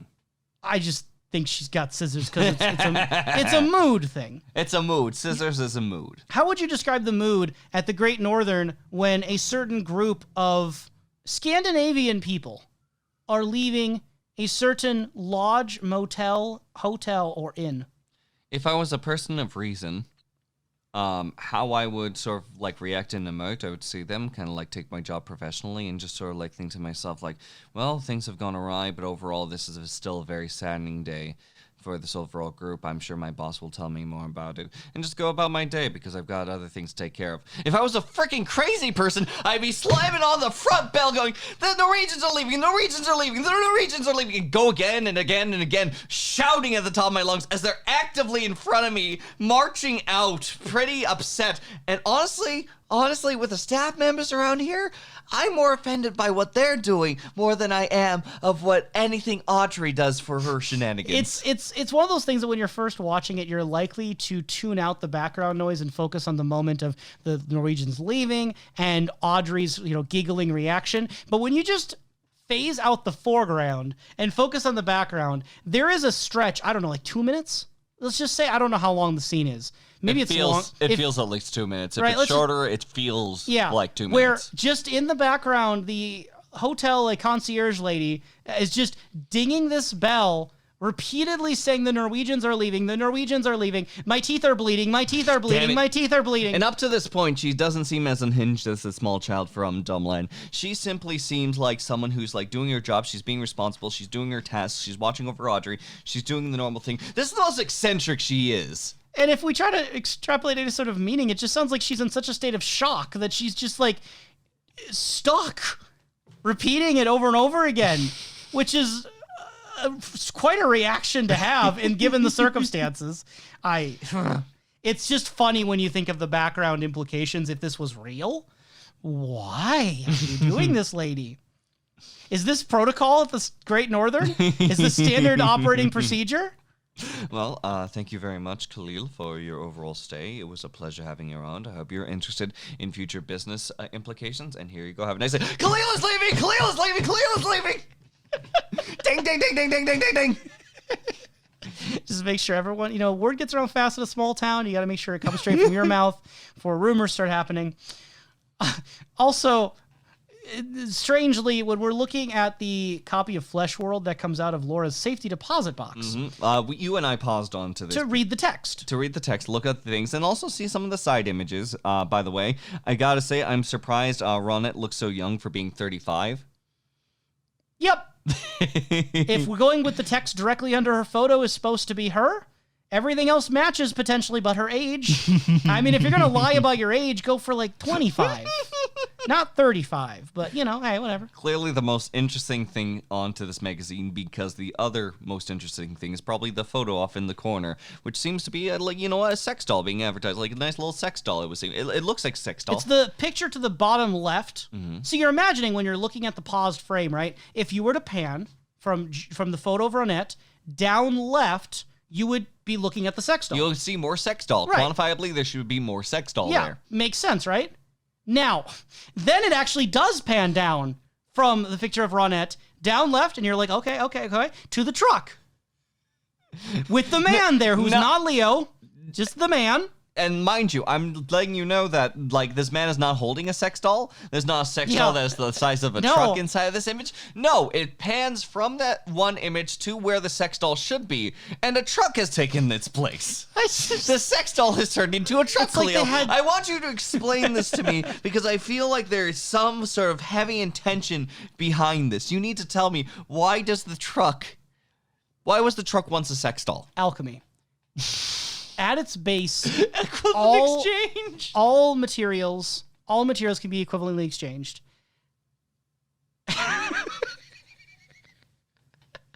Look, I didn't get that far into Full Metal Alchemist before I dropped Brotherhood, okay? So I don't know if at any point a sex doll and a truck become each other. It seems like, for the most part, one shot was to show the image, and the other one was to show a transition to Leo Johnson's household.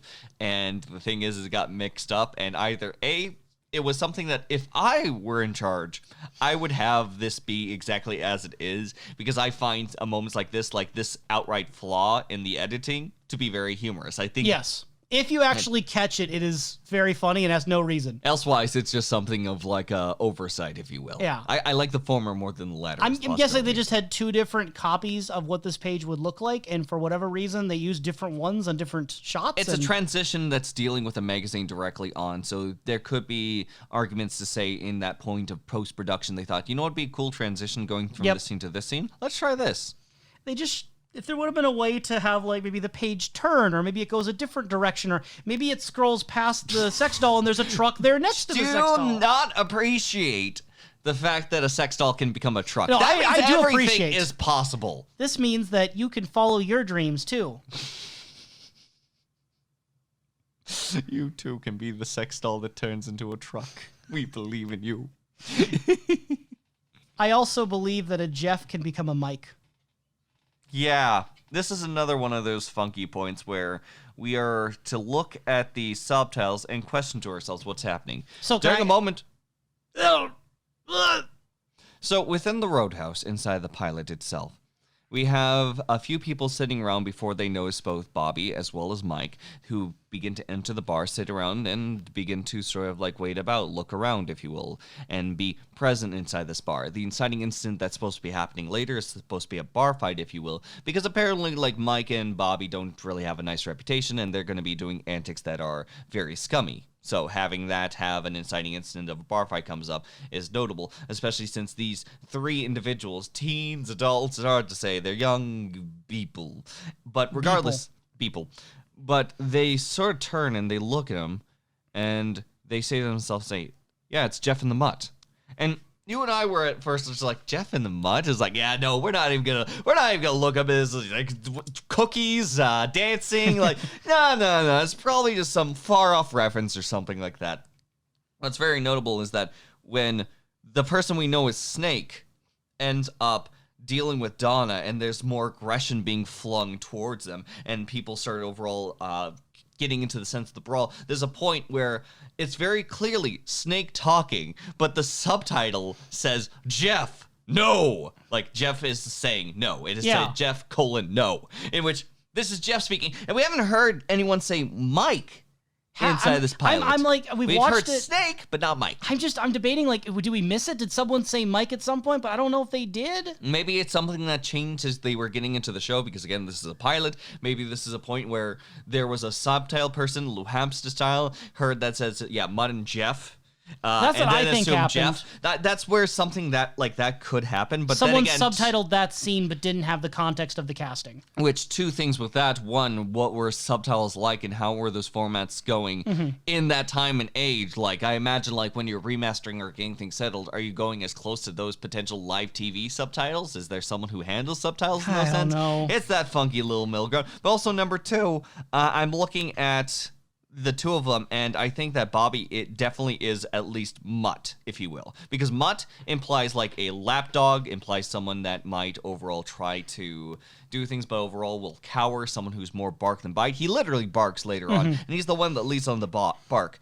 Jeff is such a weird nickname then. Jeff is such a weird thing. Yeah, Jeff. Oh yeah, you know what, that guy, he's such a Jeff. Yeah, no, like, oh god, so, I thought the date was going well, but the guy, Jeff. Look, people have weird nicknames sometimes. People call, maybe like there's always those kids in high school where like they give them a name and it's not their real name. You know what I'm talking about? Where like there'll be some kid and his name is Ryan, but for whatever reason everyone calls him Jimmy. And that's just a joke. It could be bullying or it could be sincerely friendly. That can happen. Do I believe that Mike Nelson is the kind of person people would make that joke about and feel safe doing so? He seems a little more threatening than that, and I don't know if that's the vibe I get. All of this is in the context of we see at the end credits no mention of the actor Hirschberger, nor do we see the character Mike pop up in there. And I'm assuming in the opening crawl, we didn't go back, but I'm assuming they show the actor's name there, but those opening credits don't say the role, usually, unless it's like an also starring situation. But it does say, like, someone, like, named Honeysuckle Honeydew, like, the very important character, Honey. Whatever the name was. What I think it it's was. funnier we didn't write it down so you could struggle this way. But yes, it's something where, like, it starts to ebb and flow, like, how much do we rely on these freaking subtitles? It is something that is almost exciting in that sort of, like, respect on, like, what do I do with this? But in any case, whether it is joking, gentle ribbing, or overall means of taunting, I guess you're Jeff now. If it can be just a nickname, we can just throw up there. Welcome, it's the Unplugged Professor and Jeff. Next up, we have a series of discussion questions that I wrote up and wanted to run by you, Professor. So, first off, the first person we see in the pilot Is me. I was there. if you are played by Joan Chen, Yes. and you run the mill, Yes. and you murdered your husband. Allegedly. So Josie is looking in the reflection. I believe she's applying makeup, right? Why do you think David Lynch, and maybe by proxy Mark Frost, chose to open with Josie as the first person we see? It's overall the lighting, the style of it, as well as the overall turn, is to very much run home the more soap opera-esque sort of feel. Because otherwise, if we go directly to the point of isolation, it is Pete going off to find a dead body, if you will. And then there's going to be longer scenes, which will be people's interactions with such. I think that for the most part, if you had to put like the look of a soap opera on a wall, it would be Joan Chen at the mirror looking upon herself. So I think it's just more so introducing that this is going to be that genre. Mm-hmm. I mean, like, the film studies 101 in me wants to say it's like, well, yes, I mean, it's reflections, duality, the self as seen versus the self as perceived in the soul. Also, you have the application of appearances, the application of makeup being the face that you wear to the public. All this is to say that, again, I know it sounds pretty basic, but I do think it is fitting that a show that has so much to do with reflections and duality and so much to do with the appearances that people put on does open with literally an example of those things. Yes. So I do think that is fitting, whether that was the intent or not. I would be curious to know whether that was always planned to be the opening.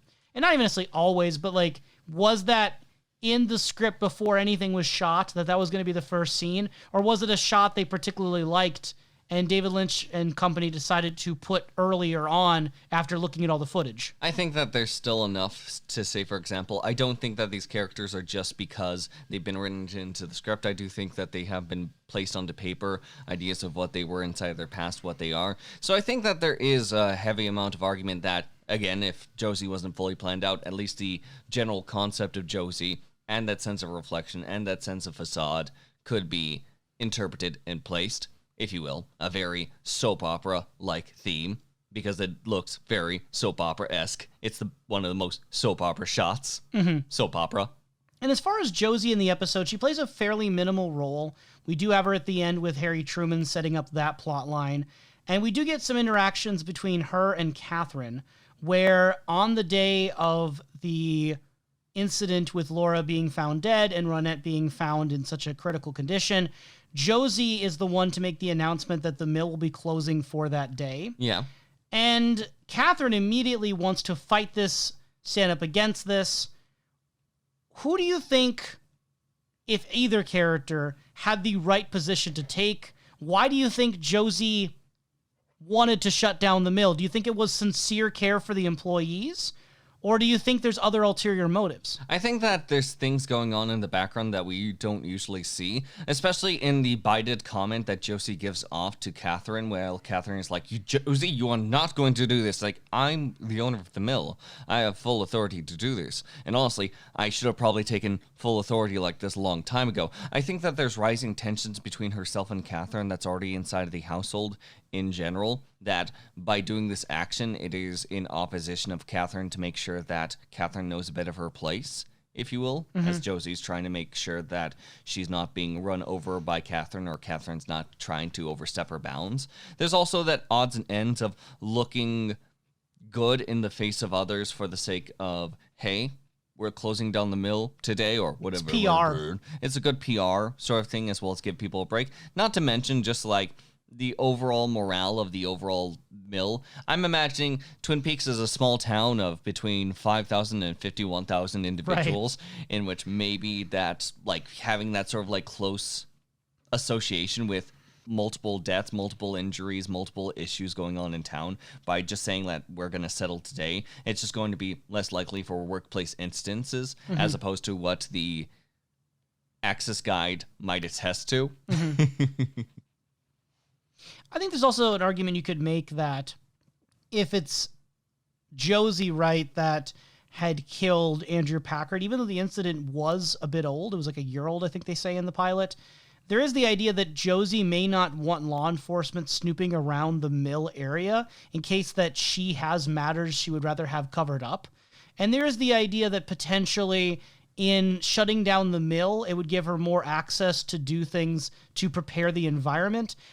I say that, but I'm a little hesitant in the sense that what would she specifically have to cover up, I don't know. And considering, again, there was that distance between the murder, I don't think it'd be related to that. It'd have to be other things that she's trying to cover up.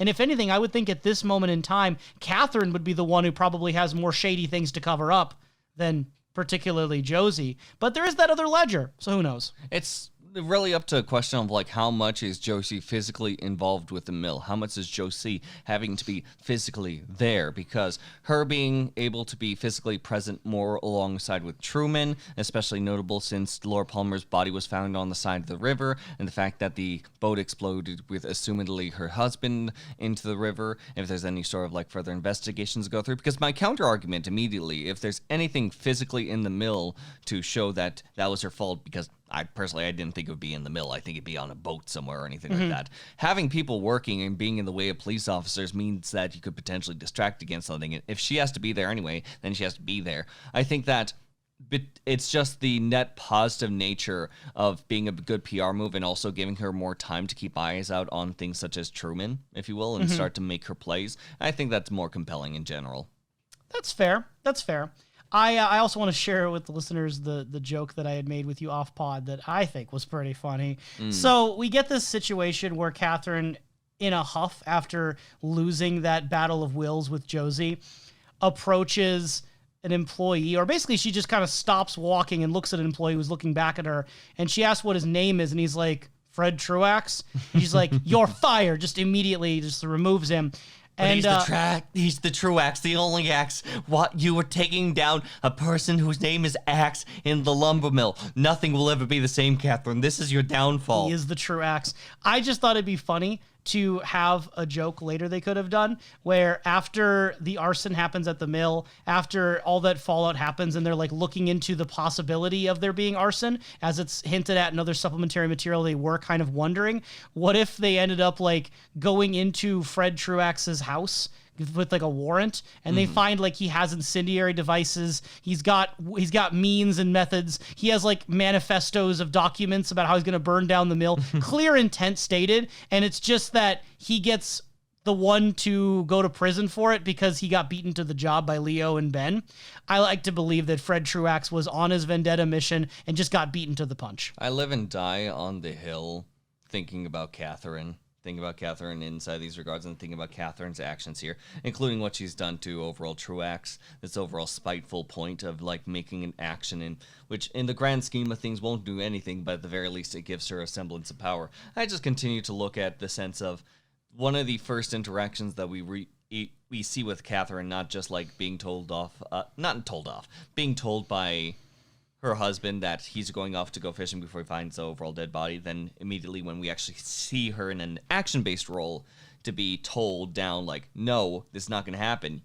I'm not giving you this power.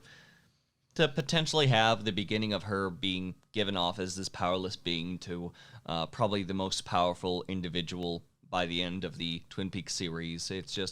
It warms my heart in a thought, that overall it's a great progression of character, that one day she will overcome her challenges and her lose everyone that matters will all to her. be dead. For all her adversaries are dead. That's true, including the husband she might have had feelings still for. Maybe, possibly. Speaking of that husband, it is interesting to note that when Josie and Catherine are going back and forth about closing the mill or not, Pete's just kind of standing there, and Josie very specifically positions herself next to Pete. Yes. He doesn't say anything. He's not vocal at first about supporting her. She just kind of asserts herself next to Pete as though to say, I've even got your husband on my side. Yeah. And then eventually when it comes down to it, Pete is like, Catherine, like, come on, like, we need to do this, and goes to what Josie wants, whether because Pete agrees with Josie that it is the right thing to do, or because Josie does have the authority. Either way, he's like, Catherine, you need to stop. We're shutting it down. With what seems to be tense nature between himself as well as Catherine, I mean, at this point, Josie most certainly has the high ground. She has the literal legal authority on her side to make sure that this doesn't happen. She has no one really inside of her overall camp to make sure that things are secure. She's basically on her own on this regard. And at this point, Josie is making it very clear that this is the case. If there's ever a way to twist a knife into Catherine's side, it was directly upon that day, and sadly Truax had to suffer the consequences. And it makes sense then why later into season 2, Catherine would use her power to force Josie into basically being a maid. Yes. Because how embarrassing for someone who previously got so much authority over her to now have to be her servant. Mm-hmm. There's a certain rubbing it in her face sort of vibe to Absolutely. Catherine that I can see why you like it.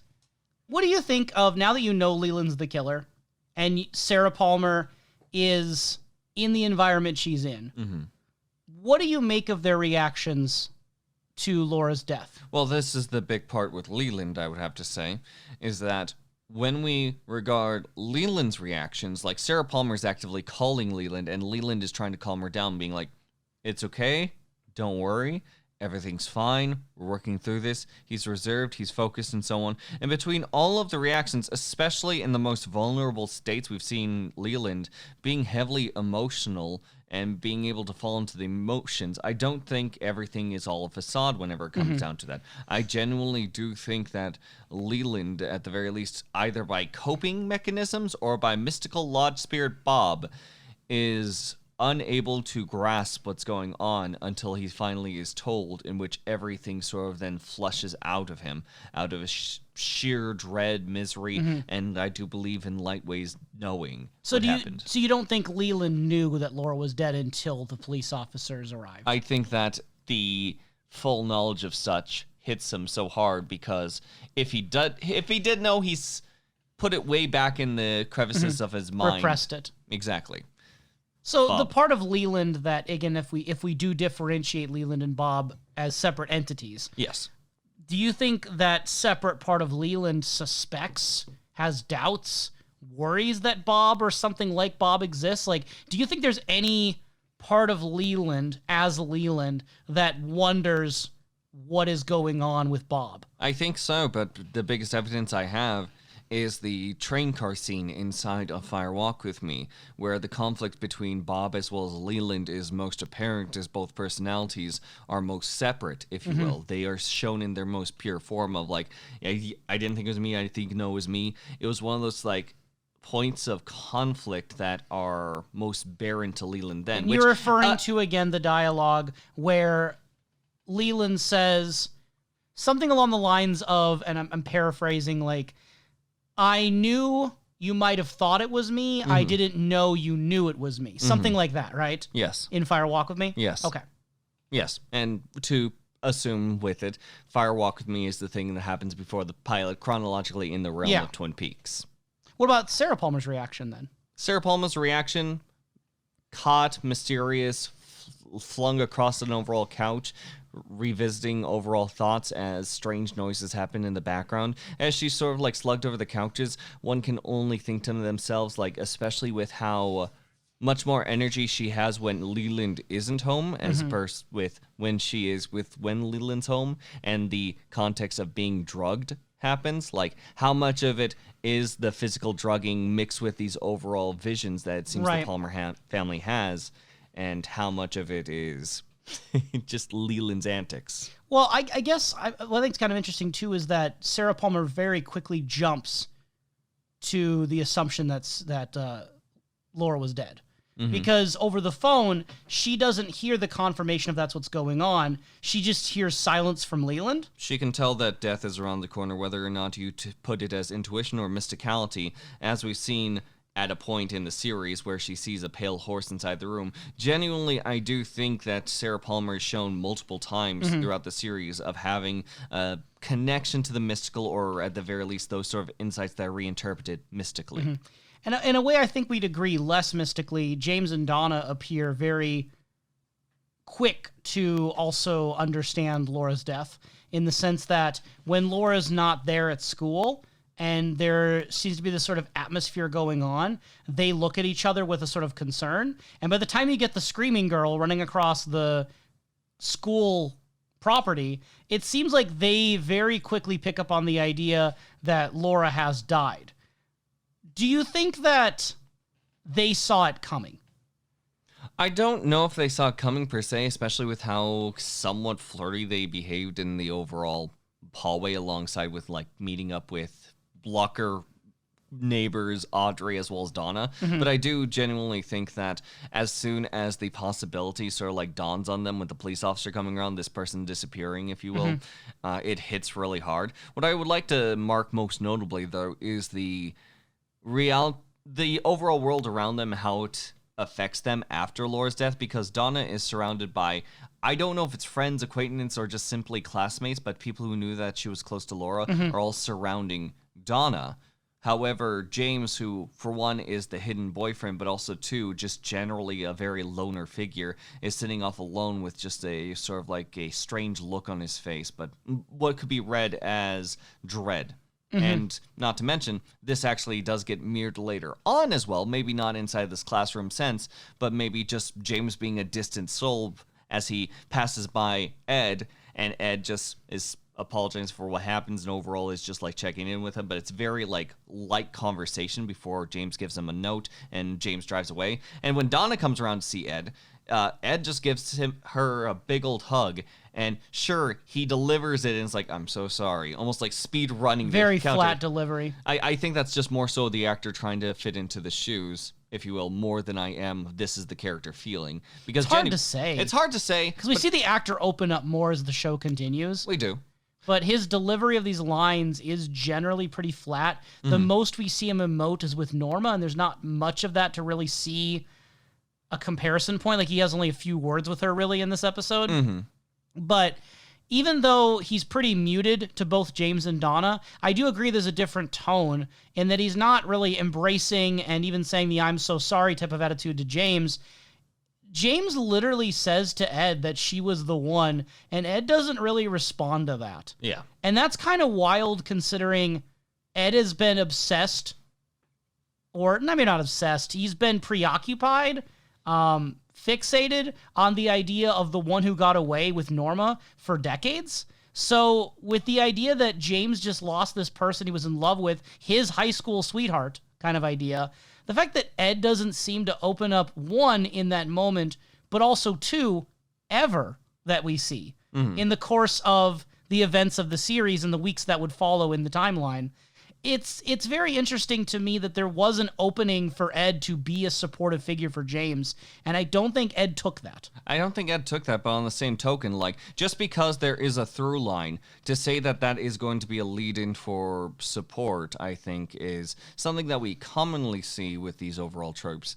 But on the same token, take Ed having that and having lost that, maybe the muted tone is just because he himself is still trying to deal with it himself. He's not I a think he's reliable too figure. into his own problems to really help James with his. Yeah, Which I think is hard because, not to put too much moral judgment on him, but I do think that makes him, by just kind of a distanced observation, a ill-fitting father figure in this moment for James.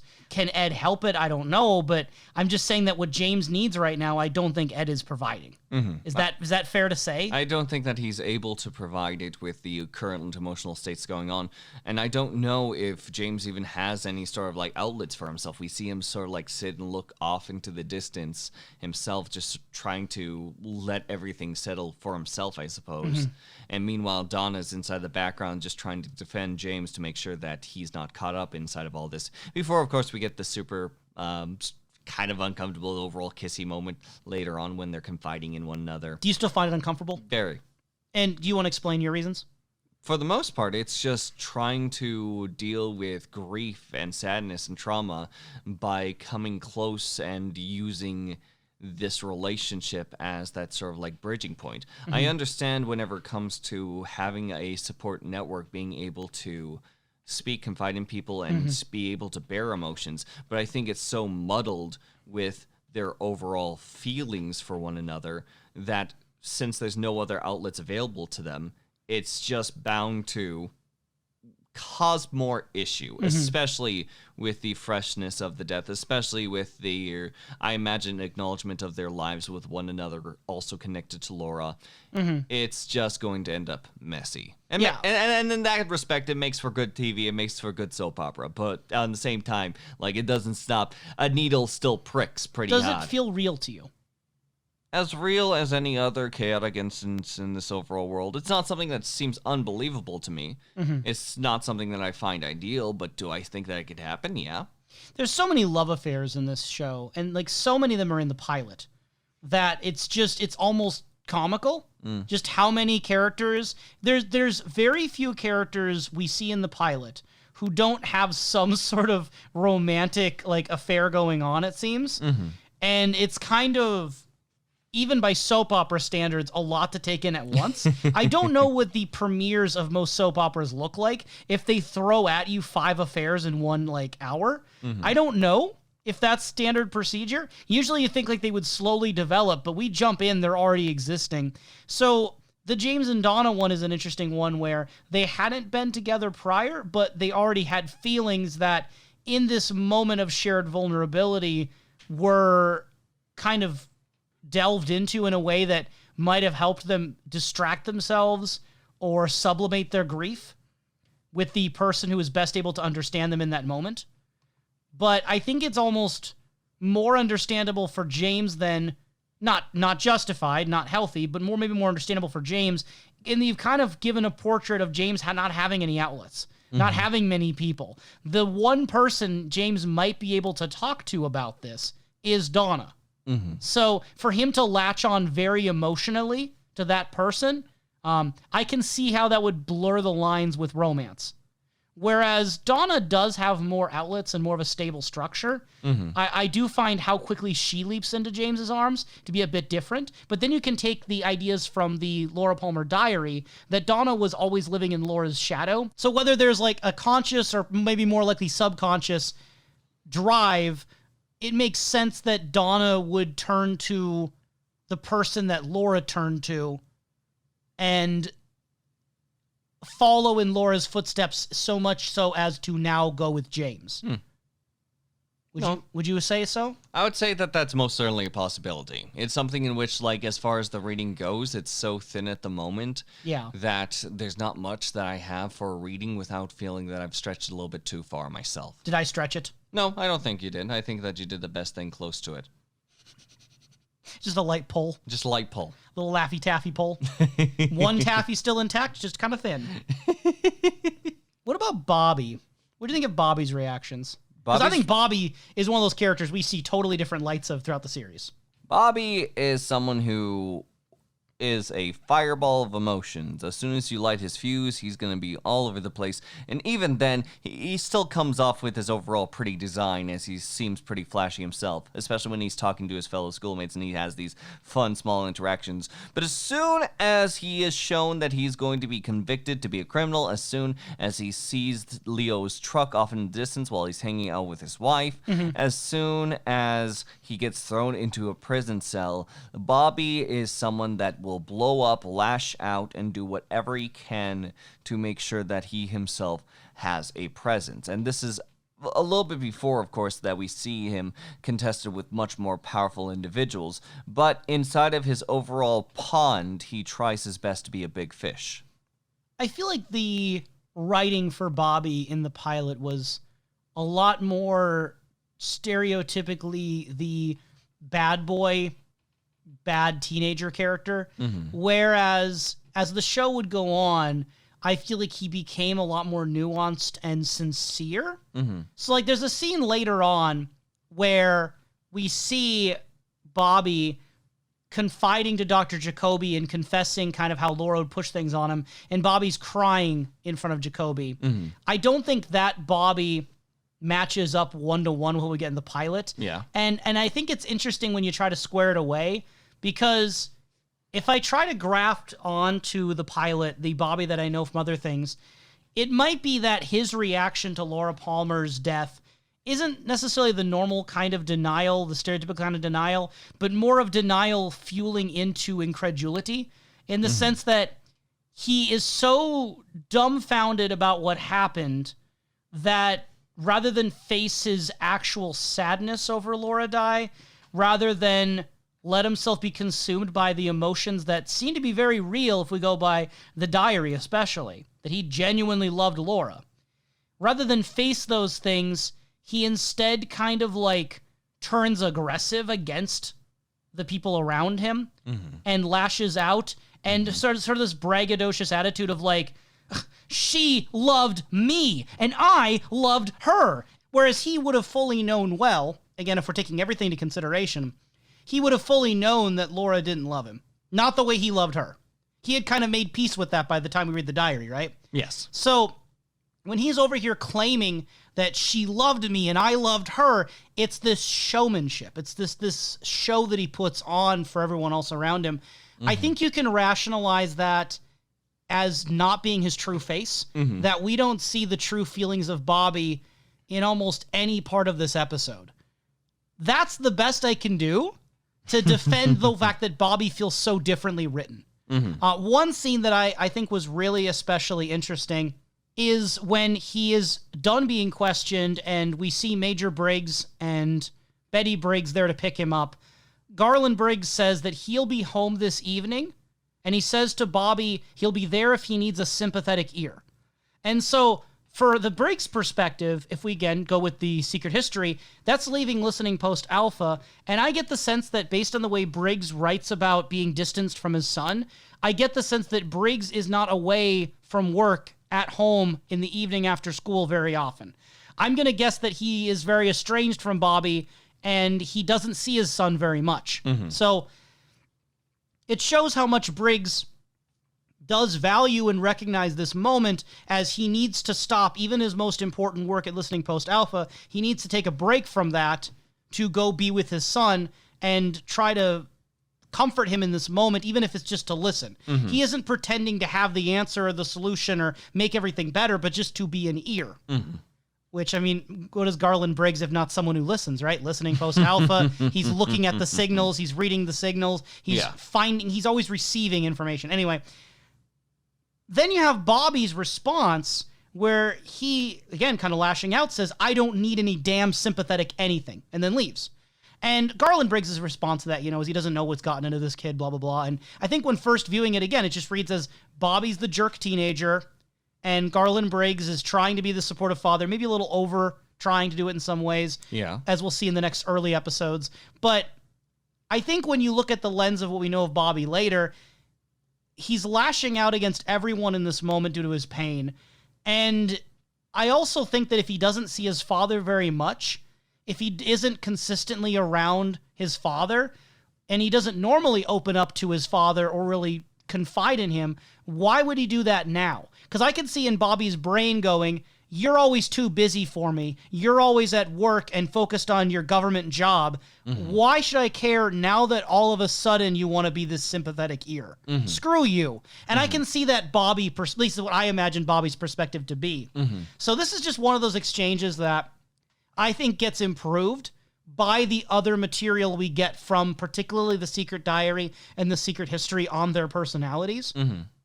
And it pays off so well later when we get moments like Garland Briggs sharing his vision for Bobby's future, in that they get a chance to actually listen on equal terms and talk as people. So I think that this really works when it might have just started as Bobby filling out the trope. Oh, yes. Of screw you, I don't care, Dad.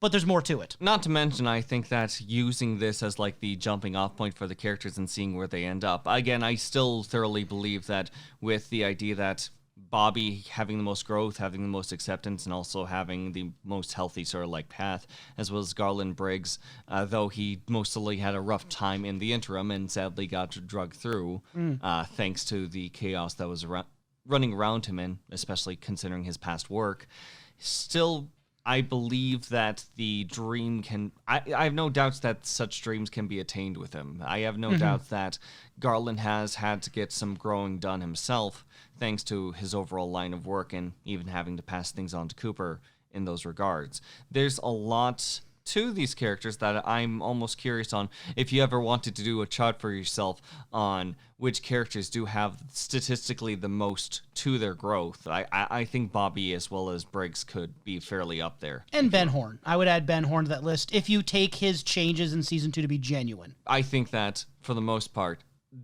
Ben Horn is where the ifs are capitalized. Yeah. I don't know how many ifs I can put for Briggs or Bobby. I'm pretty confident That's with fair. That is really fair. I mean, Bobby isn't like a clean like trajectory. He does dip a bit. He does like have that weird Audrey thing where he works with Ben, and you can tell he's not being truly honest with himself. Yeah. And honest people around him.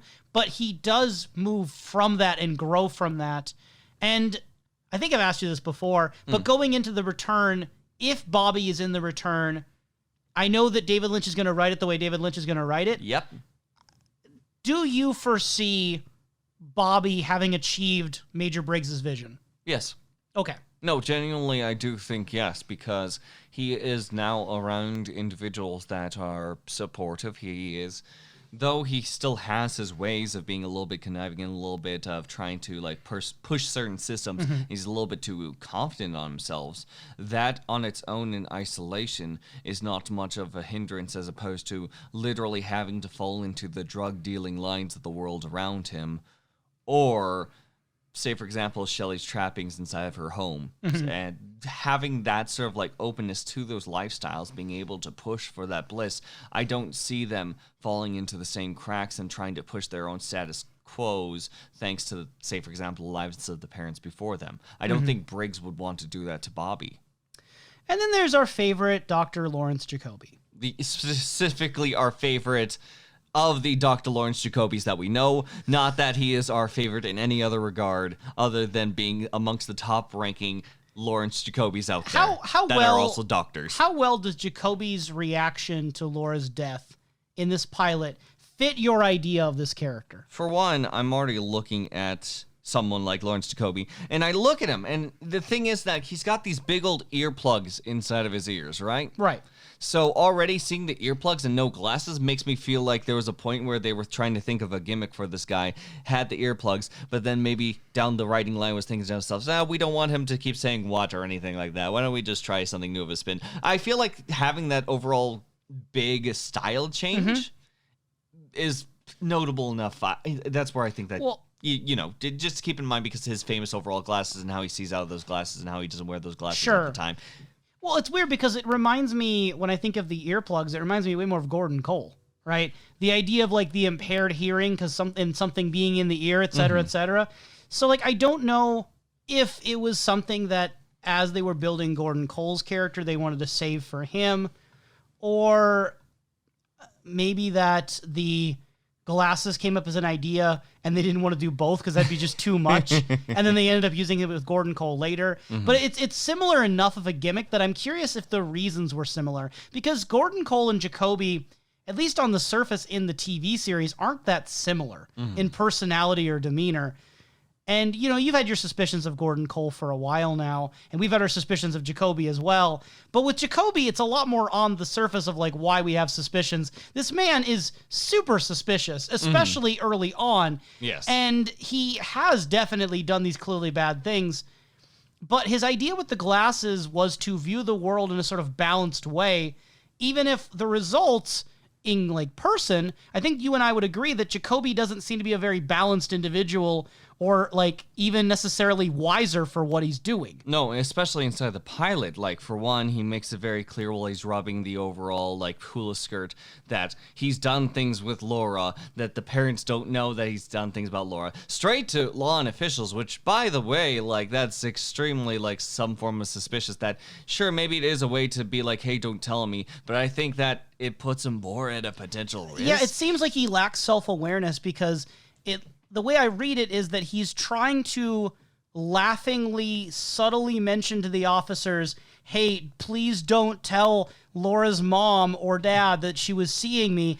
But it comes across as, like, super awkward and uncomfortable, and it just seems like a nervous laugh. So it doesn't play out the way I think he might be intending it to. Yes, he's filled with some form of either oversight or very pushed confidence, and I almost lean towards the former on this form of proto-Jacoby, mostly because in the scene that we get in the international pilot, where we're seeing, like, the one-armed man walking out of the elevator, you can see Dr. Jacoby off in distance talking to a few nurses about, like, this overall talking fish that's super suspicious, but most notably, he has both his plugs inside of his ears. Pretty sure that was in the original pilot, too. Oh, I don't recall that, like, him talking to them off in the distance. Maybe they cut out the one-armed man in that instance, and for some reason that's where he was in the elevator, because that was one of the instances that sort of, like, connects, like, the right, one-armed I man could have is here. sworn that was in both versions, but I don't remember, but perhaps it is. Regardless, 2 plugs inside of his ears, carrying a conversation, which is probably the worst way to do so, because as soon as he gets to the law officials, he takes one out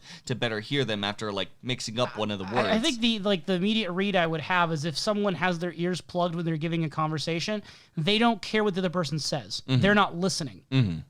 It's someone who wants to talk and not listen back, and when your job is psychologist, listening seems a bit important. I'm a little bit stuck because with Bobby, I can go back and I can reconcile the different writing as potentially being Bobby's reaction to Laura's death and kind of avoiding the pain by putting on this act and blowing up and everything. And I'm willing to go with that for Bobby. With Jacoby, I don't know if I'm able to square it away fully. It doesn't feel like the same character almost. Yeah. Part of it is the visuals, like you said, without the glasses, but just his character traits here, he's so much more suspicious in the way he acts that it feels like a red herring. Like, it very much feels like maybe they were going to lead into him being a much more shady character, and they didn't. Because by no means is he squeaky clean, but when we see him in the eventual show, he has a more professional demeanor. He doesn't have this awkward laugh shtick with clear sexual innuendos. And I've speculated before, like, are we supposed to, after the Secret History, are we supposed to consider those innuendos to be much more than just innuendos? Did he actually do anything inappropriate sexually with Laura? I think the pilot suggests he did, but I think everything afterward kind of slowly steps away from that, more and more away from it as time goes on. I think that if we can't trust the Robert Jacoby, who is more confidential and more serious inside of his own matters, that he is willing to publish everyone's personal records into things such as access guides as well as newspapers. Like, who is the Jacoby we should trust here? I don't trust the pilot Jacoby. I go for the one that throws my information out everywhere. You mentioned Robert Jacoby. Did you mean Lawrence? Lawrence, yes. Yeah, because Robert's the brother. Definitely that one. Okay. And then we don't ever get it fully resolved within the scope of the show, but the regular pilot, not the international, the regular pilot, I believe, ends with the gloved hand grabbing the other half of that heart that James and Donna had buried. Yes. We don't see that in the international, But just to bring that up for a moment, that's implied to be Jacoby based on the fact that he later has it, right? Yeah, I believe that, if I'm not mistaken, if I'm remembering everything correctly, he has that half of the necklace with him. Because Laura would in have his had the other coconut. half, you would think. You would think. Unless she gave it to Jacoby and then she didn't have it. In which case, who's the gloved hand? Me. So this is what I mean, though, is that it's either Jacoby or we never learned whose gloved hand grabbed the half of the heart. Or cannot recall. There's a lot of episodes in between, and we went through a lot of books in I'm between. pretty sure we don't know that person because there's just this strange number of mysteries of seasons 1 and season 2 where we never know for sure. We can only infer, like, who was the person who knocked out Jacoby that sent him to the hospital? Could be Leland. We don't know. Who was the person who was standing, like, shadily around in the darkness with Ben that one night? We don't know for sure. There's just these strange things that it's unclear. And, like, Josie's been known to appear with disguise and masks to shoot Cooper, but do we believe that Josie's the one doing these things? Why would Josie knock Dr. Jacoby out? So it is very unclear. And I think the necklace thing, again, is very strange because if it is Jacoby, that means he would have been tailing Donna and James that night? Why? I mean, the best case scenario I can imagine is that Jacoby, as he says later, would be investigating this case in his own ways. Maybe when he found out Laura died, he legitimately was suspicious that Donna and James might have something to do with it. Yeah. And he was pursuing James for the same reason the law enforcement were. I don't know. But then what he found then, instead of, really confronting James and Donna, he waits till they're gone, grabs the half of a necklace, and then puts it in his coconut and cries over it. So that's the end of the investigation if that's the case. Good job, Jacoby. I just think it's interesting to look back on, and I don't know if we get an answer to what was going on with that half of a necklace. It feels kind of like a dropped little plot element. I feel like it's just a mystery that sort of like gets thrown off into the wind, and I do think that there is a difference thanks to the general feel of Twin Peaks with its various sort of plots going off on all over the place, but still the main plot is trudging along. Not all mysteries necessarily need answers. It's just whether or not are they compelling enough to reach their conclusion, as far as a narrative goes. Yeah, it's about being compelling, whether it's leaving it a mystery or giving it an answer. I don't know if the half a necklace plot line ends up compelling. Fair. By the end of it. Fair. At first, it's intriguing. For sure. Speaking of things being pulled out, the pencil being pulled out of the styrofoam cup. Not that. Get your mind out of the gutter. I'm trying, but unfortunately I can't get my mind out of the Jacoby. Anyway, what's happening with the overall pencil inside the Great Northern Hotel? Audrey's first appearances in this pilot are kind of strange. She definitely is different than the rest of the show in that the pilot is the most comedic we ever see Audrey. A lot of the music in the background and kind of playfulness with her character reads as comic relief character, where we don't get that with Audrey later at all, or very rarely, I should say. She's rarely the source of the humor directly. Whereas she's very mischievous in this pilot, and when she's interacting with one of the other employees there, she is messing with this styrofoam cup that has liquid in it, and she pokes it with the pencil, and she purposefully lets loose this pencil from the styrofoam, which releases all the water onto the documents. And Coffee, thank you. I don't know why I thought it was water. Coffee's always in Coffee is much worse. Coffee's much worse. You can't get rid of the coffee stain. And, in my mind, it's always read as Audrey's personality is that she's just a general troublemaker, gets what she wants, blah, blah, blah. But then B, kind of the next deep layer would be that she looks for this sort of attention and control. And I think that there's a sort of general disinterest or dislike or disdain she has for her father and his company, that there's a sort of combativeness in her. But then now I'm looking at the scene, I think you can add another layer to it, which I'm not fully committed to, because again, I think it's more of a fun thing to experiment with rather than to put all your eggs in the basket. But the line, what would happen if I pull this out, kind of takes on a more of a metaphorical meaning, or could, in the sense that I think you could look at the death of Laura Palmer and this incident that is consuming the entire town and is the focus of the entire pilot is very like the pencil being taken out of the cup, in the sense that all of these emotions, all of these unstated secrets, hidden truths, all of these things that have been welled up are now being suddenly released and causing this giant mess all over everything, and it cannot be reversed, and it will cause damage. I do think you can read that into it. Not that Audrey is next level meaning that, but more so that maybe it's being included as a nod to that idea. I think that I do agree with the nod to the idea, and I do lean a bit into that because whether it's Laura Palmer or just generally items inside Twin Peaks, you can take a cup, which is a structured reality, something that is familiar and something doing its job. It overall is containing all that is. Whatever you believe it does contain as the larger metaphor. It's the one inciting incident of as soon as you push the pencil, like inside of it, there's only going to be two outcomes that are going to come from this. Either like you got to get everything out of there one way or another, or if you're going to keep everything in, if the pencil removes it and this overall outside force of the pencil removes it, everything's going to be coming tumbling out of it, and it's going to destroy in a way all this sort of structure you have, in this case official documents on the desk, in which this case, like, this person's bad at their job. Like, they yell at their guests as they're leaving, as they pound the bell. She sees, like, Audrey sitting next to her, like, stabbing into the coffee, and, like, continues to keep every paper, like, scattered across the desk. This person is bad at their job. We have a campaign against her at the moment. Fire her. Fire. Walk out with her. And there's, you could say it's stretching to do this whole metaphor thing with it. I just think it's more fun if you do.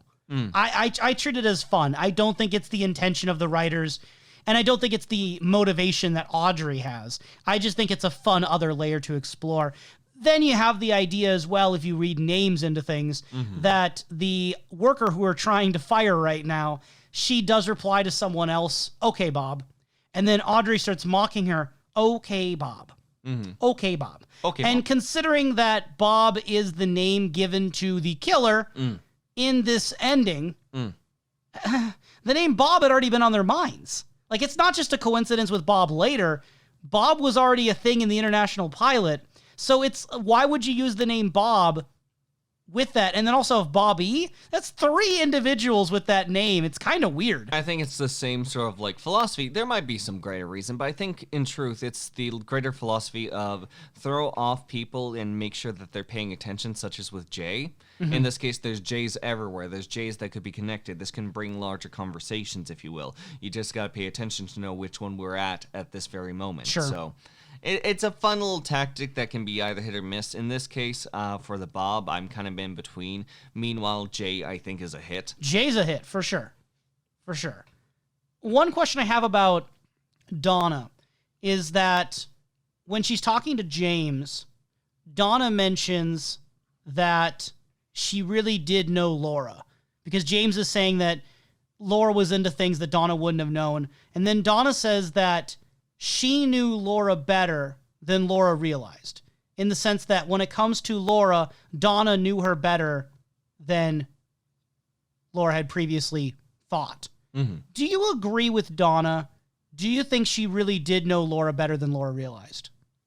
I think that it's the first emotional thought one will keep in mind and think about and mull over when it comes to an inciting incident. I think that the more compelling items and just being able to analyze Laura in the later episodes, especially as we continue to progress in Twin Peaks, become more and more likely. This just seems like a quick through line to make sure that there is a closer connection to Laura communicated, or at least assumed with her, as she continues to almost like dissolve herself into her shadow until eventually like she even just gets closer with James.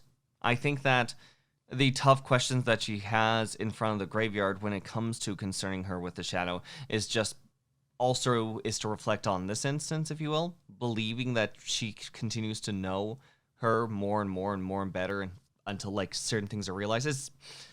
It's a muddled moment, to say the least, with Donna, as she's trying to cope with loss, I think. Maybe I'm sleepy, but in this, I wasn't quite sure if you said yes or no. Do you think Donna's right? I think Donna thinks that Donna's right in this moment. I don't know if it's going to continue going on. Do you think she is right? I don't know. Okay, because you have the diary and Fire Walk with Me as probably the main sources of evidence. I do, but those are also very focused, biased takes. And I mean, the diary is written by Laura, but the movie's not a biased take. I still think it's a biased take going along and kind of leaning more onto Laura's perspective, just because for the most part, whenever we see Donna and overall insights with Donna, she's so aloof inside the moment. She's trying her best to kind of like catch up with Laura at times. There's not much conflict that happens between Laura and Donna outside from Laura trying to clean up things with Donna and Laura lashing out at Donna. This is very much Laura Palmer's movie, not Laura Palmer and Donna's journey. So I don't get much Donna perspective to compare to Laura's insight. I just have, at this time with the pilot, a teenager that's making assumptions as she is emotionally vulnerable to someone who's close to Laura Palmer. I feel like it really does matter, though, in the sense of their characters, and especially for Donna's character, how aware you think Donna really was. Yeah. And I guess I've always operated throughout this podcast, especially during the book and movie talks, that I don't know if Donna really understood Laura, and I tend to take Laura at her word when she says as much, that Donna was a bit naive when it came to these certain things and didn't understand fully well. For example, like there's that conversation where Donna in the diary is sharing to Laura that her and Mike are taking their relationship to more of a next level, to a physical level.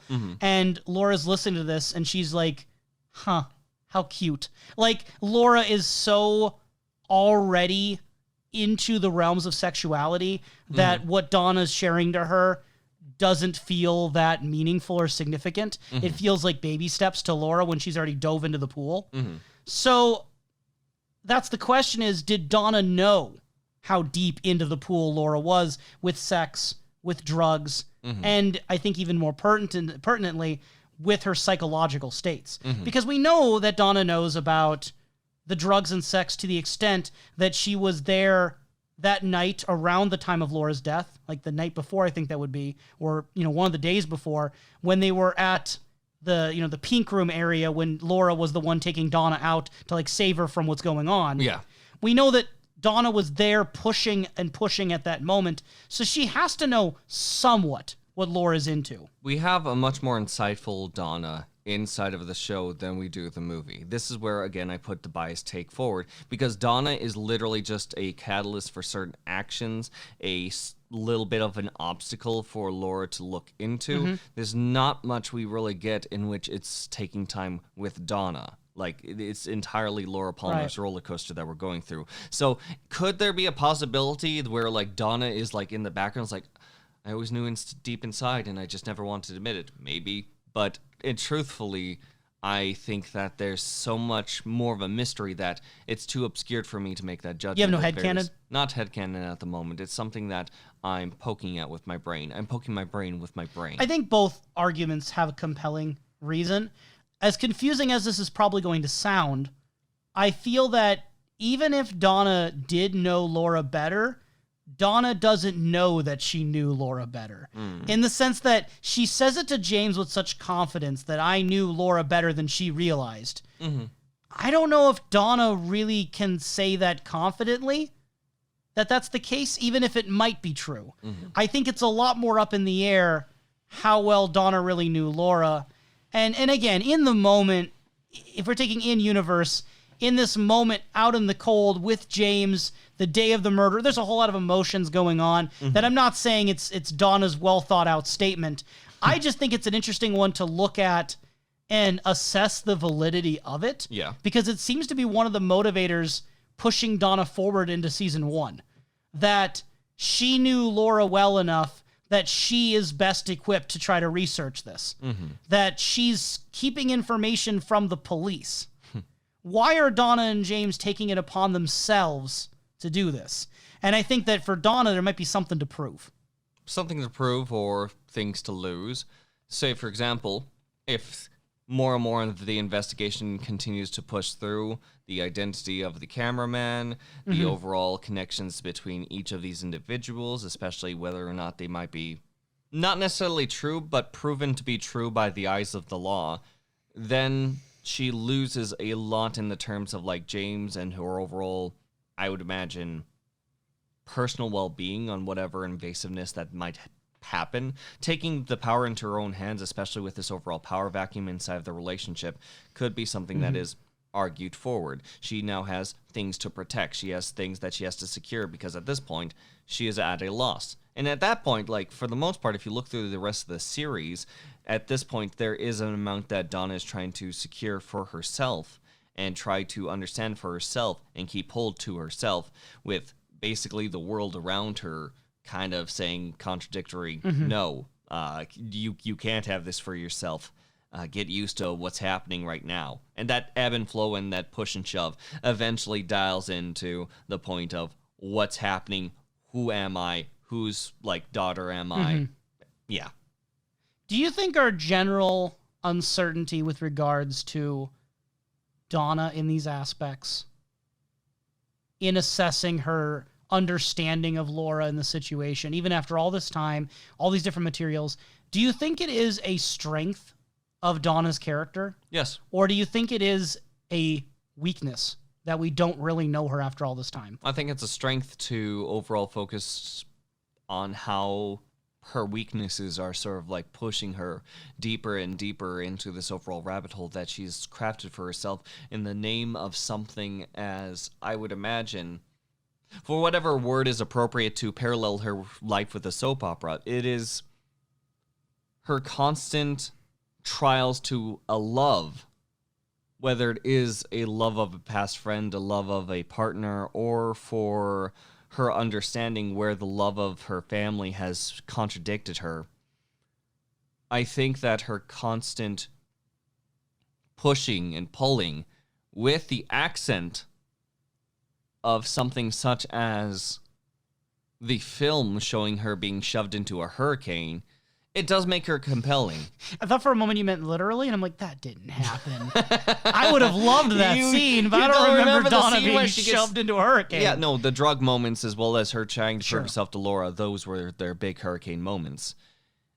It's something that I kind of, at the very least, on my own sense, I hope that she's able to find her way out, because she is an active character working against the grain, not for the sense of a status quo per se, but for greater ideals that are worth fighting for. I just think it's interesting that for how much you and I criticize the writing of James and Donna throughout the entire series, to hear you say that the lack of clarity, you could argue, is a good thing with her character is interesting, because it seems like all along the way, each step of the way, there was very little we liked about Donna. And yet it does sound as though you're saying when you step aside from it, step back, you are liking the character more or finding more depth. Yep, I do think that there is some more depth. I think there's more possibility. And I do think in a strong sense of taking that step back and looking at the larger whole, it is something that I do find compelling. It's just the small instances that make their way up to there, if you will. Like, you can still do something that I think is inherently a correct choice, something that I think is a compelling choice, but still do all the wrong things along the way. Or not necessarily even the wrong things, but things that would be damaging to a general experience. I'm not as convinced yet. I guess to me it's like, if 8 out of 10 writing choices involving Donna I either felt mixed or negative about, I don't come out loving the character. Like, it's hard for me to fully go into that. I think there's great moments with Donna isolated throughout the whole thing. I also think you could make an argument, just to return very briefly to the motivations behind Donna and James in the woods that night in the pilot. You could argue that in a very real feeling way, perhaps with Donna and James together, that is their closest way of keeping Laura alive and replicating her, in the sense that you could argue a person is defined by their relationships and by the feeling that it was like to be with them. And it's not just that James is the closest person to Laura, therefore ... but more so that when James and Donna are together, it's like Laura's still there in a way. She lives through them. But then when Maddie shows up, you have someone who I think eclipses this in a way that, at least in the moment I'm reading it as, if both James and Donna were looking for Laura in each other, when Maddie comes along, James is given Laura 2.0. Yep. And by that point, I think Donna has legitimately fallen for James. Like, I'm not sure in the pilot if she's in love with James or in love with the fact that being with James is more of Laura Palmer with them. It's very much a literal wrench thrown into the soap opera to the very common thing that you see inside of a soap opera, to the point that it is parody. It's someone who is a relative to another person who looks just like that overall relative to kind of like spit into the overall new norm that's starting to form in order to try to push that conflict. So, yeah. Interesting. And just to kind of radically shift all of this now. So we've gone through all of the David Lynch films over the course of these podcast episodes, and this Twin Peaks pilot would be nestled release date-wise in between Blue Velvet, after Industrial Symphony, and before Wild at Heart. How do you think the international pilot fits in the filmography of David Lynch? And then kind of alongside that, how does your feelings on this pilot change or grow or be influenced in terms of perspective from having gone through Lynch's films? So, are you asking me how I would consider this amongst his other filmography, in the sense that if this is to be considered a David Lynch film? Yeah. I'm asking you two questions at the same time, at least. Well, if I had to say it, if I had to consider this as a David Lynch film, this would be the weakest David Lynch film. This would be... I agree. Right on the statistical bottom of the list, but mostly because this is so obviously an episode from a TV show that does not fit in this format. It is so awkwardly placed. This was not a great choice. Maybe it was a necessary choice, maybe it was a needed choice, and maybe it was something that helped it along the way. But as far as a piece of media goes, it was a bad choice in the respects of the media in its intended form. Double checking then, would you also say that this is a weaker product of the international pilot than The Grandmother or Rabbits, which are both longer short works? Yes. Because The Rabbits is kind of like a series. I know Dumbland you already have entire loathing for, but I can safely bring up Rabbits, I think, in this comparison, right? You can. Okay. It's still worse. Yeah, because at least Rabbits to you felt kind of complete. Rabbits felt complete. It felt like its own singular thought, its overall structure. Any of the David Lynch films, though the beginnings and ends were the way that they were still structured in a format that I felt fit the format. Like, I can say that for the most part, even if Dune is quite clunky, I can still say at the end of the day, this is a film that felt like it was made like a film. Call it my biases or what have you, this does not feel like a film by any capacity. This feels very similar in the same respects to something being obviously a show like you and I have been exploring Disney sequels lately, literally having episodes of our broadcast being muddled together and having a loose idea of like how we're going to put them all together by adding some extra scenes on top of it. This is literally that case. The international pilot would be the direct-to-video Disney sequel of David Lynch films. This is the Tarzan and Jane of David Lynch films. That's incredible. Even though, obviously, as a pilot, we love it. We love it. You say it with hesitation. We love it, but I love the other pilot more. Like, I have a favorite child in this game. I just meant the pilot in general when I said that. Yeah, I love the pilot, but it always has to have that asterisk. It just inherently exists with that asterisk. Yeah, if you look at the one that aired, like, as the regular pilot, not the international, not ended, you like it. You love it. Yeah. You want some more of it. Yeah. I tried so hard to get more of it. And the logs. Put the log on there. Butter my toast with that sweet, sweet log. Do it. So, you've mentioned before, you're not as necessarily prone to looking at the stylistic elements of David Lynch's films, more the thematic elements. But knowing that it is David Lynch directing it and knowing what you know about David Lynch's style, were there any things about the way this film looked, felt, was paced, etc., that felt especially interesting as a David Lynch work? Not too much, but for the most part, we ended up seeing some very clever uses of mirrors that was fun, but also whether intentional or not, I think that the flow of camera work is just very common in David Lynch work in general. I think Richard Bamer's insight, especially that we've recently read through, and having that go with the flow attitude very much translates to whatever happens inside of the pilot or international pilot, if you will. I think that go with flow attitude and trust the actor's work is also where we ended up with people kind of dipping their big toes into the pool more than splashing in, which, again, there are amazing performances through Twin Peaks. You can't tell too much initially by the pilot.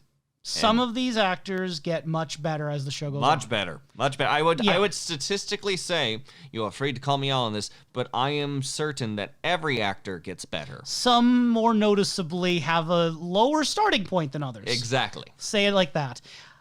I think it's interesting to consider the protagonists of Lynch's films, because you would agree with me, I think, that if the International Pilot is taken as its own film, Dale Cooper is the main character. Yeah. There's a lot of characters, and there are a lot of supporting characters, but the closest thing to a protagonist is Dale Cooper. Either Dale Cooper or Truman, but with the overall ending, if we are to assume this as a film, it leans more heavily into Coop's alley. So, Cooper's interesting, though, in comparison to other David Lynch characters, because is he especially like Henry or Jeffrey, who kind of just stumbles into these events and sort of has almost like a hapless passivity?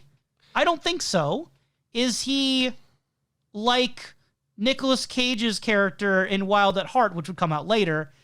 I don't know if he's that much like that either. I don't know if he's like any of the other protagonists. He's not like any of the other protagonists at first, but if you peel back the layers, I think that there's still elements that are very similar to how Cooper is overall behaving. In this respect, Cooper, though he has part of this larger investigation, his insight is in a beyond another level, in which I still would argue he very much is just taking steps in a general direction. All the antics, like such as the discovery of the killer and the overall understanding of like where this killer is coming from and how characters are realizing that and how the other characters are moving the action around, Cooper's not doing any of that. Cooper is just around kind of in an advisory role and maybe something to poke at some of the other players of this, but for the most part, he's still in that passive David Lynch role where it's the world doing things, not him. I think that in a few episodes later, when we're playing with rock tossing, you can act more onto those overall actions and see that in Cooper. But in this, no. I don't think genuinely there's ever a point where Cooper does anything to take action other than stand to the side and say a few lines. If anything, it's just a more confident variant of, let's even like put up an example of Eraserhead, in which like there is antics going around, this person is taking responsibility for the actions and is trying to handle things, but for the most part is still built onto the whims of things around him, and only some mild insights along the way can we see his intelligence. I guess I'm less convinced in the sense that I think Henry from Eraserhead doesn't take as much of an assertive role as Cooper does. And I think that one of the through lines you could look at, though, is that a lot of David Lynch protagonists fall under this window of character who's relatively normal and mundane in their lives, but gets swept up in something far outside their control, often criminal, often supernatural. And it's, by the end, some of them are successfully able to overcome or survive, and some not so much. So, like, you can look at Jeffrey from Blue Velvet as someone who comes out the other end, like, surviving and thriving and succeeding through his own efforts or just luck. You can look at someone, for comparison, like the Pullman main character in Lost Highway, and it seems like he completely was consumed by the things that were happening. Wild at Heart, more of an optimistic ending. Mulholland Drive, I think, is a little sketchier, leaning into negative, right? I mean, it literally, sounds like a nightmare. the person is dead by the end of the overall movie. No, you're right. It's just negative. It's just negative. And then Inland Empire, I think you can read positive if you... I'm positive that some people are dead. I'm positive something happened at the end of Inland Empire. Positively. So it seems like a 50-50 chance in a David Lynch film. Are you going to be consumed by these things, or are you going to survive them and succeed? I think the most clear success story is, again, Nicolas Cage's character in Wild at Heart, in that he's able to, continue this passionate relationship and have a relationship with his son. Yeah. But that's after being imprisoned for years. Yes. And, having to have a literal magic fairy intervene. when you think of all these things and you look at Dale Cooper in the broad spectrum, not just in the pilot, but overall, which side do you want to put him closer to? He's not affected by the world in the respect that he has these conclusions where something like grandiose or poor happens to him by the end, unless you want to go forward with the knowledge of Twin Peaks with the overall Red Room, in which that would be the damned den. I think that's what I'm bringing up. That's where it would likely be. If we view that as the ending. If we call that as the ending, and judging by 25 years later being inside this overall Red Room and knowing the context of that, yes. In the isolation of this existing and outside of the overall series, this would have been the biggest sort of like shrug question mark. It's like, well, it seems like he's having a good time. Is that good? So with the return coming up, presumably it sounds like you're saying we'll be picking up with Cooper in a bad spot. Is that what you're suggesting? If not, I'm going to be thoroughly surprised. So my question then is, by the end of the return, do you think he's going to be coming out on top, or is he going to be in this bad spot? I mean, of course, this is all speculation. Mm-hmm. This is just for fun, because once you see it, we can't ask these questions. I think that at the end of the series, I think that there will be Twin Peaks coming out of a good spot. I don't know about Cooper. I think that if I had to garner a guess with how Twin Peaks is broadly placed, the fact that it's not like a movie like this in which you have the chance to explore all these characters and it can go on for, I think you said 18 hours. Mm-hmm. I think that's where there will be plenty of individuals who are damned, and Cooper could be amongst those ranks. But on the broader whole, I do think Twin Peaks is going to come out better. Okay. That is very, very interesting to hear. I have two wonderful and strange questions of the week for you. First one is, if this pilot was new, we have to pretend, hypothetical realm right now, that Twin Peaks was not a show that came out.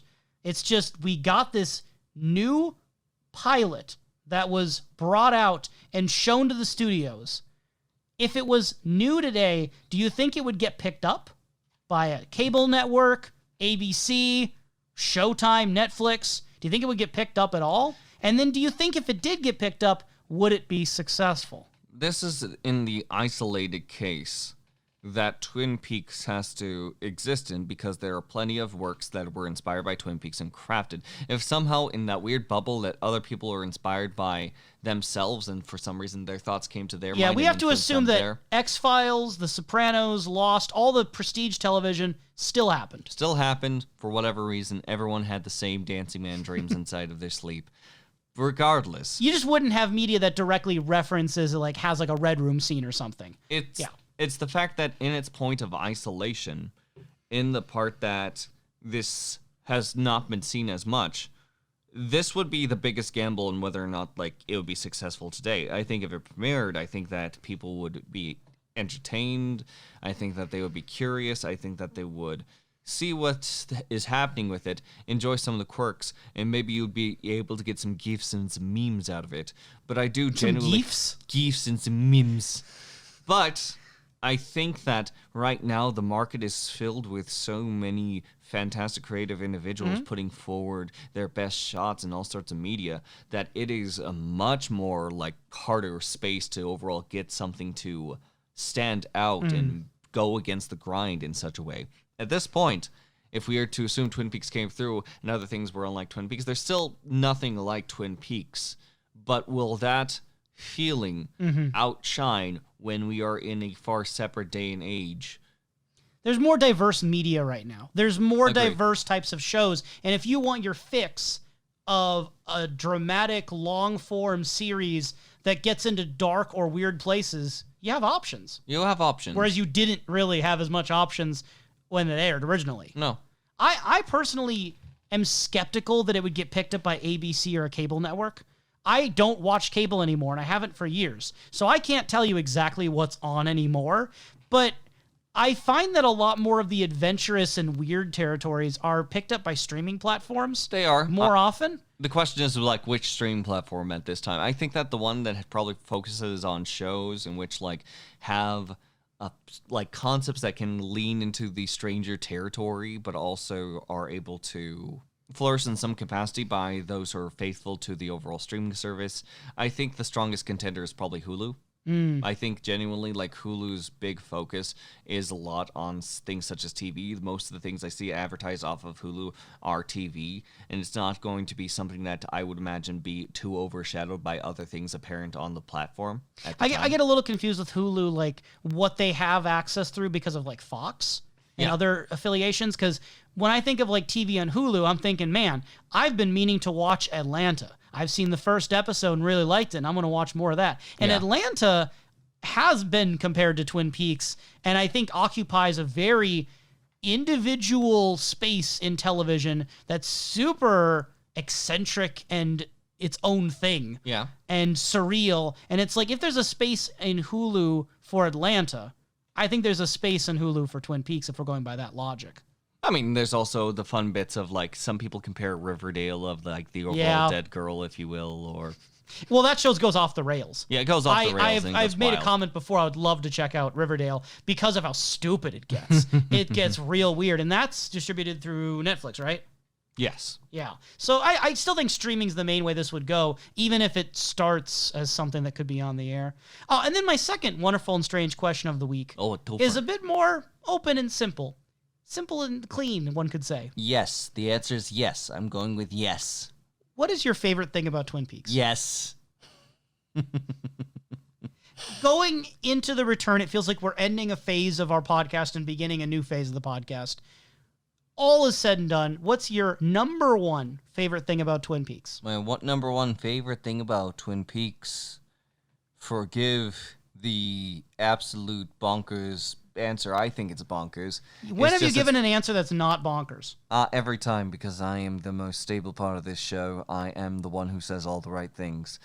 So, I think it's just its wonderful and strange nature in a broader scope. I think that, in truth, this show gives off not only independent vibes that I don't really see in much other media myself, but there's also the aspect of where the show is willing to play with and go. For one, like, I love the fact that the show literally ends, whether or not, like, by cancellation, it feels like a complete ending, despite the fact having the worst thing happen to it possible. I think that having enough to play around and speculate and dabble in and continue to theory craft with people is incredibly engaging and incredibly fun. It's incredibly endearing. The fact that I literally have right by me a series of newspapers, a series of collectible card art, 2 series of overall books based off of the major characters' perspectives, and also a curious matter of, like, a secret history starring Meriwether Lewis in a fair amount of the pages. It's a series that takes you places, and yet you still find yourself in the same spot, but not in a bad way.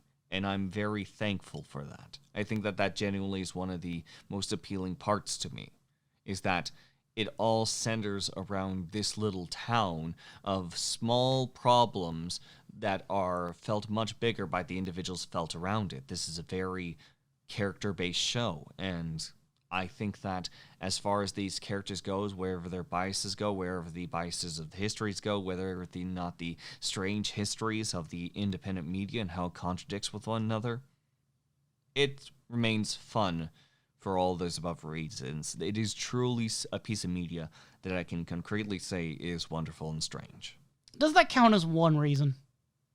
Yes. Okay, cool. Thinking, just double check. I told you the answer was yes. Yeah, that's fair. Yes. I think the number one thing that I value about this show is the character writing, and it's not 100% every character equally. No. Obviously, we have favorites and least favorites, but it's the extent to which, with such a large cast, so many of them have such an arc and trajectory. Even though the show ended after 2 seasons, it feels like so much was jam-packed into those 2 seasons, and such a short airing time of, like, 2 years it was probably on television, maybe 3, that it just feels like an entire world was created out of the inner lives of these people and their intersections. And the more you learn about them, the more you dive into them, so often the more they're enriched and nuanced and become some of my favorite characters in television in general, whether we're talking live action or animation. There's not many characters that have the eccentricity or depth of some of these characters and just the sheer variety of personalities we get in the casting. Almost all of them are winners. And I find them to be just so interesting to think about, talk about, and pursue. And if you view Twin Peaks or a particular part of Twin Peaks from the lens of a specific character, it's so interesting just how many things open up. Like if you view Twin Peaks through the eyes of Bobby, or you view Twin Peaks through the eyes of the Log Lady, or you view Twin Peaks through the eyes of Dr. Jacoby, it changes the feeling of the show, of the town, of the world, in such a way where new things can pop up and new insights can pop up. And I don't know many shows where that's as true as it is with Twin Peaks. That there's so many perspectives to tap into, that it feels like podcasts like ours and the great number of many other great podcasts that are also happening right now or have happened in the past or will happen in the future, you can't exhaust it. It's one of those shows that I don't know if everything could ever be said because of the character writing, and there's always that more to dive into. Now, could you please say something funny and amusing to end this episode? I don't think I need to. Is that your ending? Yeah.